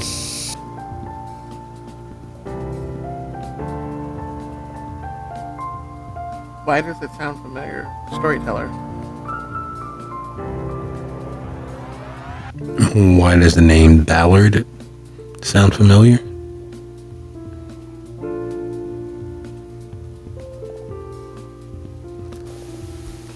Yes. Yeah, The Kindred Bank, the largesse that powers most of the kindred interaction with the human world around them, the treasury crap. of the government. Hestia goes pale for a minute and goes, "Oh no. Where did you hear that name?" I mean, the same place you did. It's Ballard and someone in Dizzik, right? Shit. Ballard. Ballard is the kindred banker that basically owns half of freaking Camarilla. He's loaned some of everybody money. He's got his fingers in everybody's business.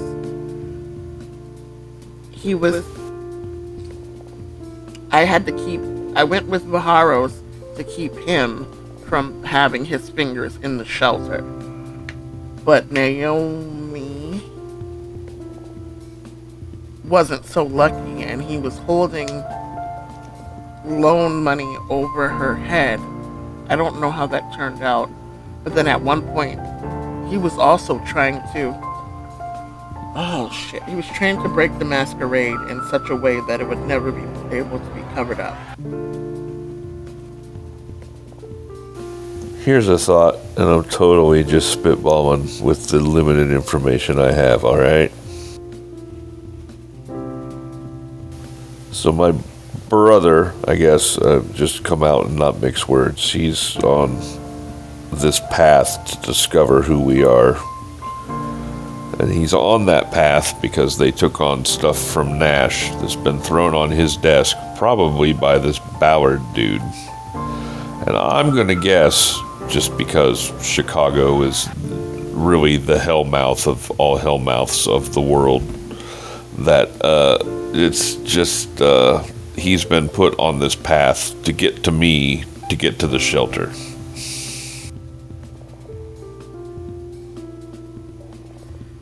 I can't rule it out, but it also honestly might just be coincidence. Because Ballard, the business existed before you came back to town, right? He's been part of that business for a while. I suppose, but he did just make partner, and I'm not sure the time frame on that. And thinking back to January, late December, there was a conversation had with Clyde. And then this Ballard wants me to kill the other guy with the priest collar and has wants it done by Easter.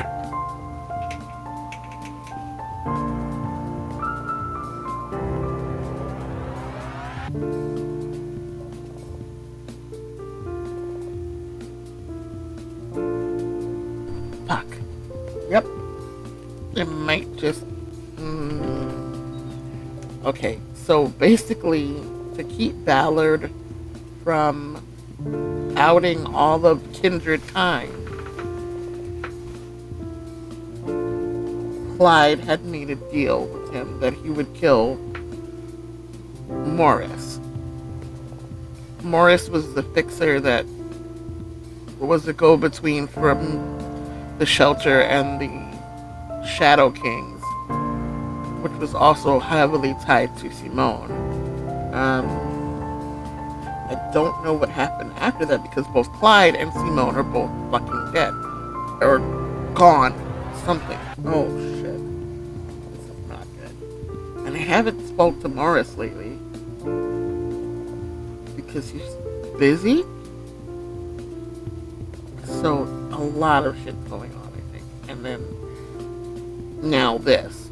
So yeah, Nash is tied into all of this, which is also tied to Ballard and your brother, and we gotta unravel this so that we know how to stop it.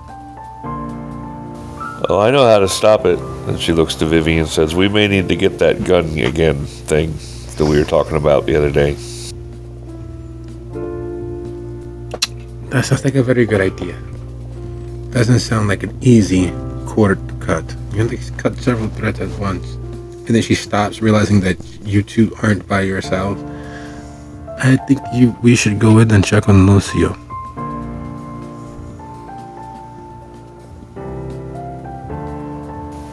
Yeah, whatever it is isn't going to blow up tonight, probably. One can never be too sure. So as you all enter into literally the worst Before place to ever be. Before we go in, I'm going to tell Vivi to walk the perimeter because I don't trust this whole situation, especially if his properties have been catching on fire. Okay, fair enough. And she does. She takes up the overwatch on the property that you all are breaking into. Luckily, someone has already ripped off a board, making it easy to get inside.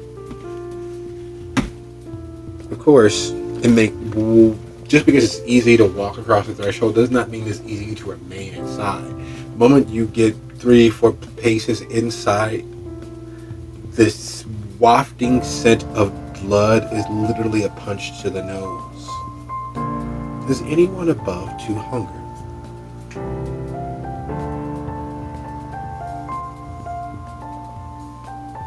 No, thank goodness for me. Not me. I killed somebody yesterday.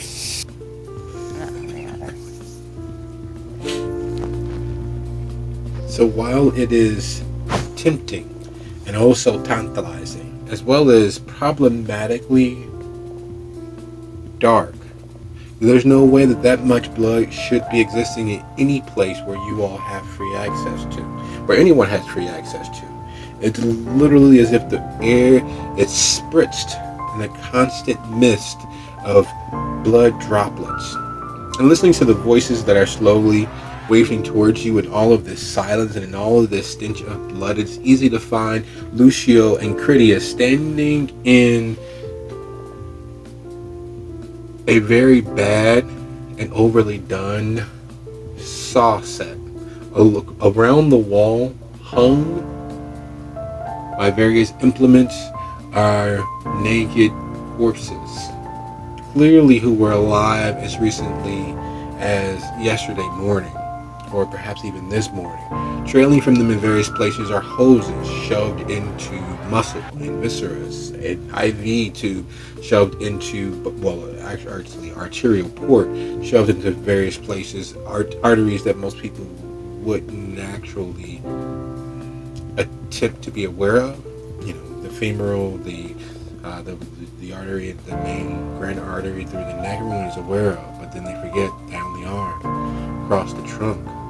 And those tubes and IV lines are running towards a central point in the middle of the floor, a motor with a suction device causing the tubes to pull and suck and draw every droplet of blood from these bodies.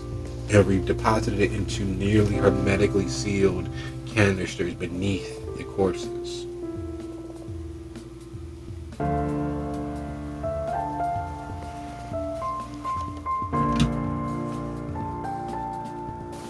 Hey, what's up, Lucio and guy I don't know?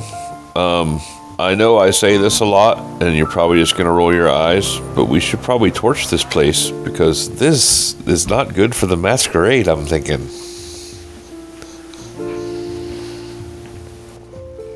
You're right. It certainly isn't. But there's some things we should probably learn first before we set fire to everything. Namely that, and Lucio points up. Critias flips open Lucio's phone so that the grayish green light from his very old Nokia shines on the ceiling. And sitting there before you both, with Hestia and Melinda, would you both be so kind as to roll intelligence plus occult, or witch plus insight? And yes, you can add your blood sugar.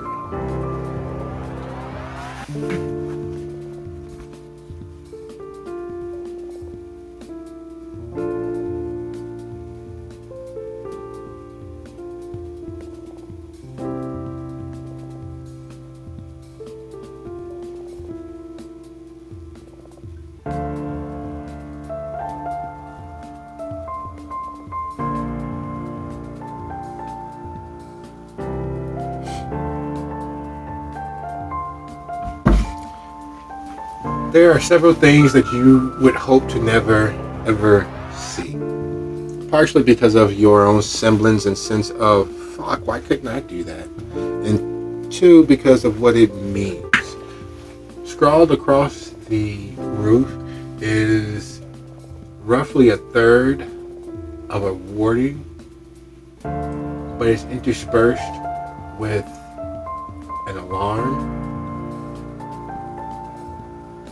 and a summoning. But it's only a third, and it fills the entirety of the roof. It's the sort of thing that would be written out to practice so that the larger facet of the spell being carried out in several different places by several different thaumaturges could go over without a hitch. It is roughly the second part of 9, and this is only a third of that second part, which gives you an idea as to how many places and how many thaumaturges would have been needed to be involved for it to be effective.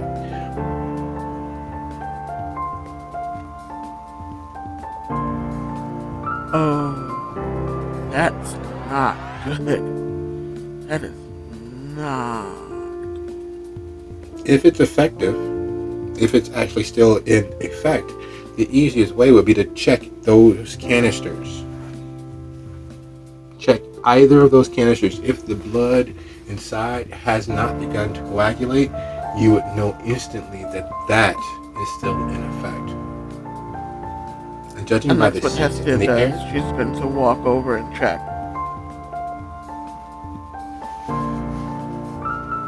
so as Hestia heads to a canister and Linda heads to a canister, the seal on it is simply a twist, and in doing so, the fresh, very warm, live blood inside hits your nose. Be careful, Donut. Okay, it didn't explode. Never mind.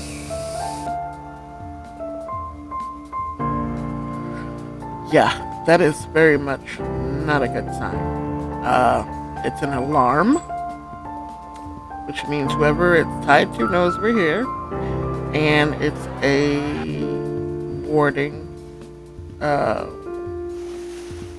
keep this blood fresh. And it's only one of 3 and a set of 9. So where the other ones are, they're all connected. Which means there are other buildings like this that are connected to this one, and it required the amount of magic it would require. It's ridiculous.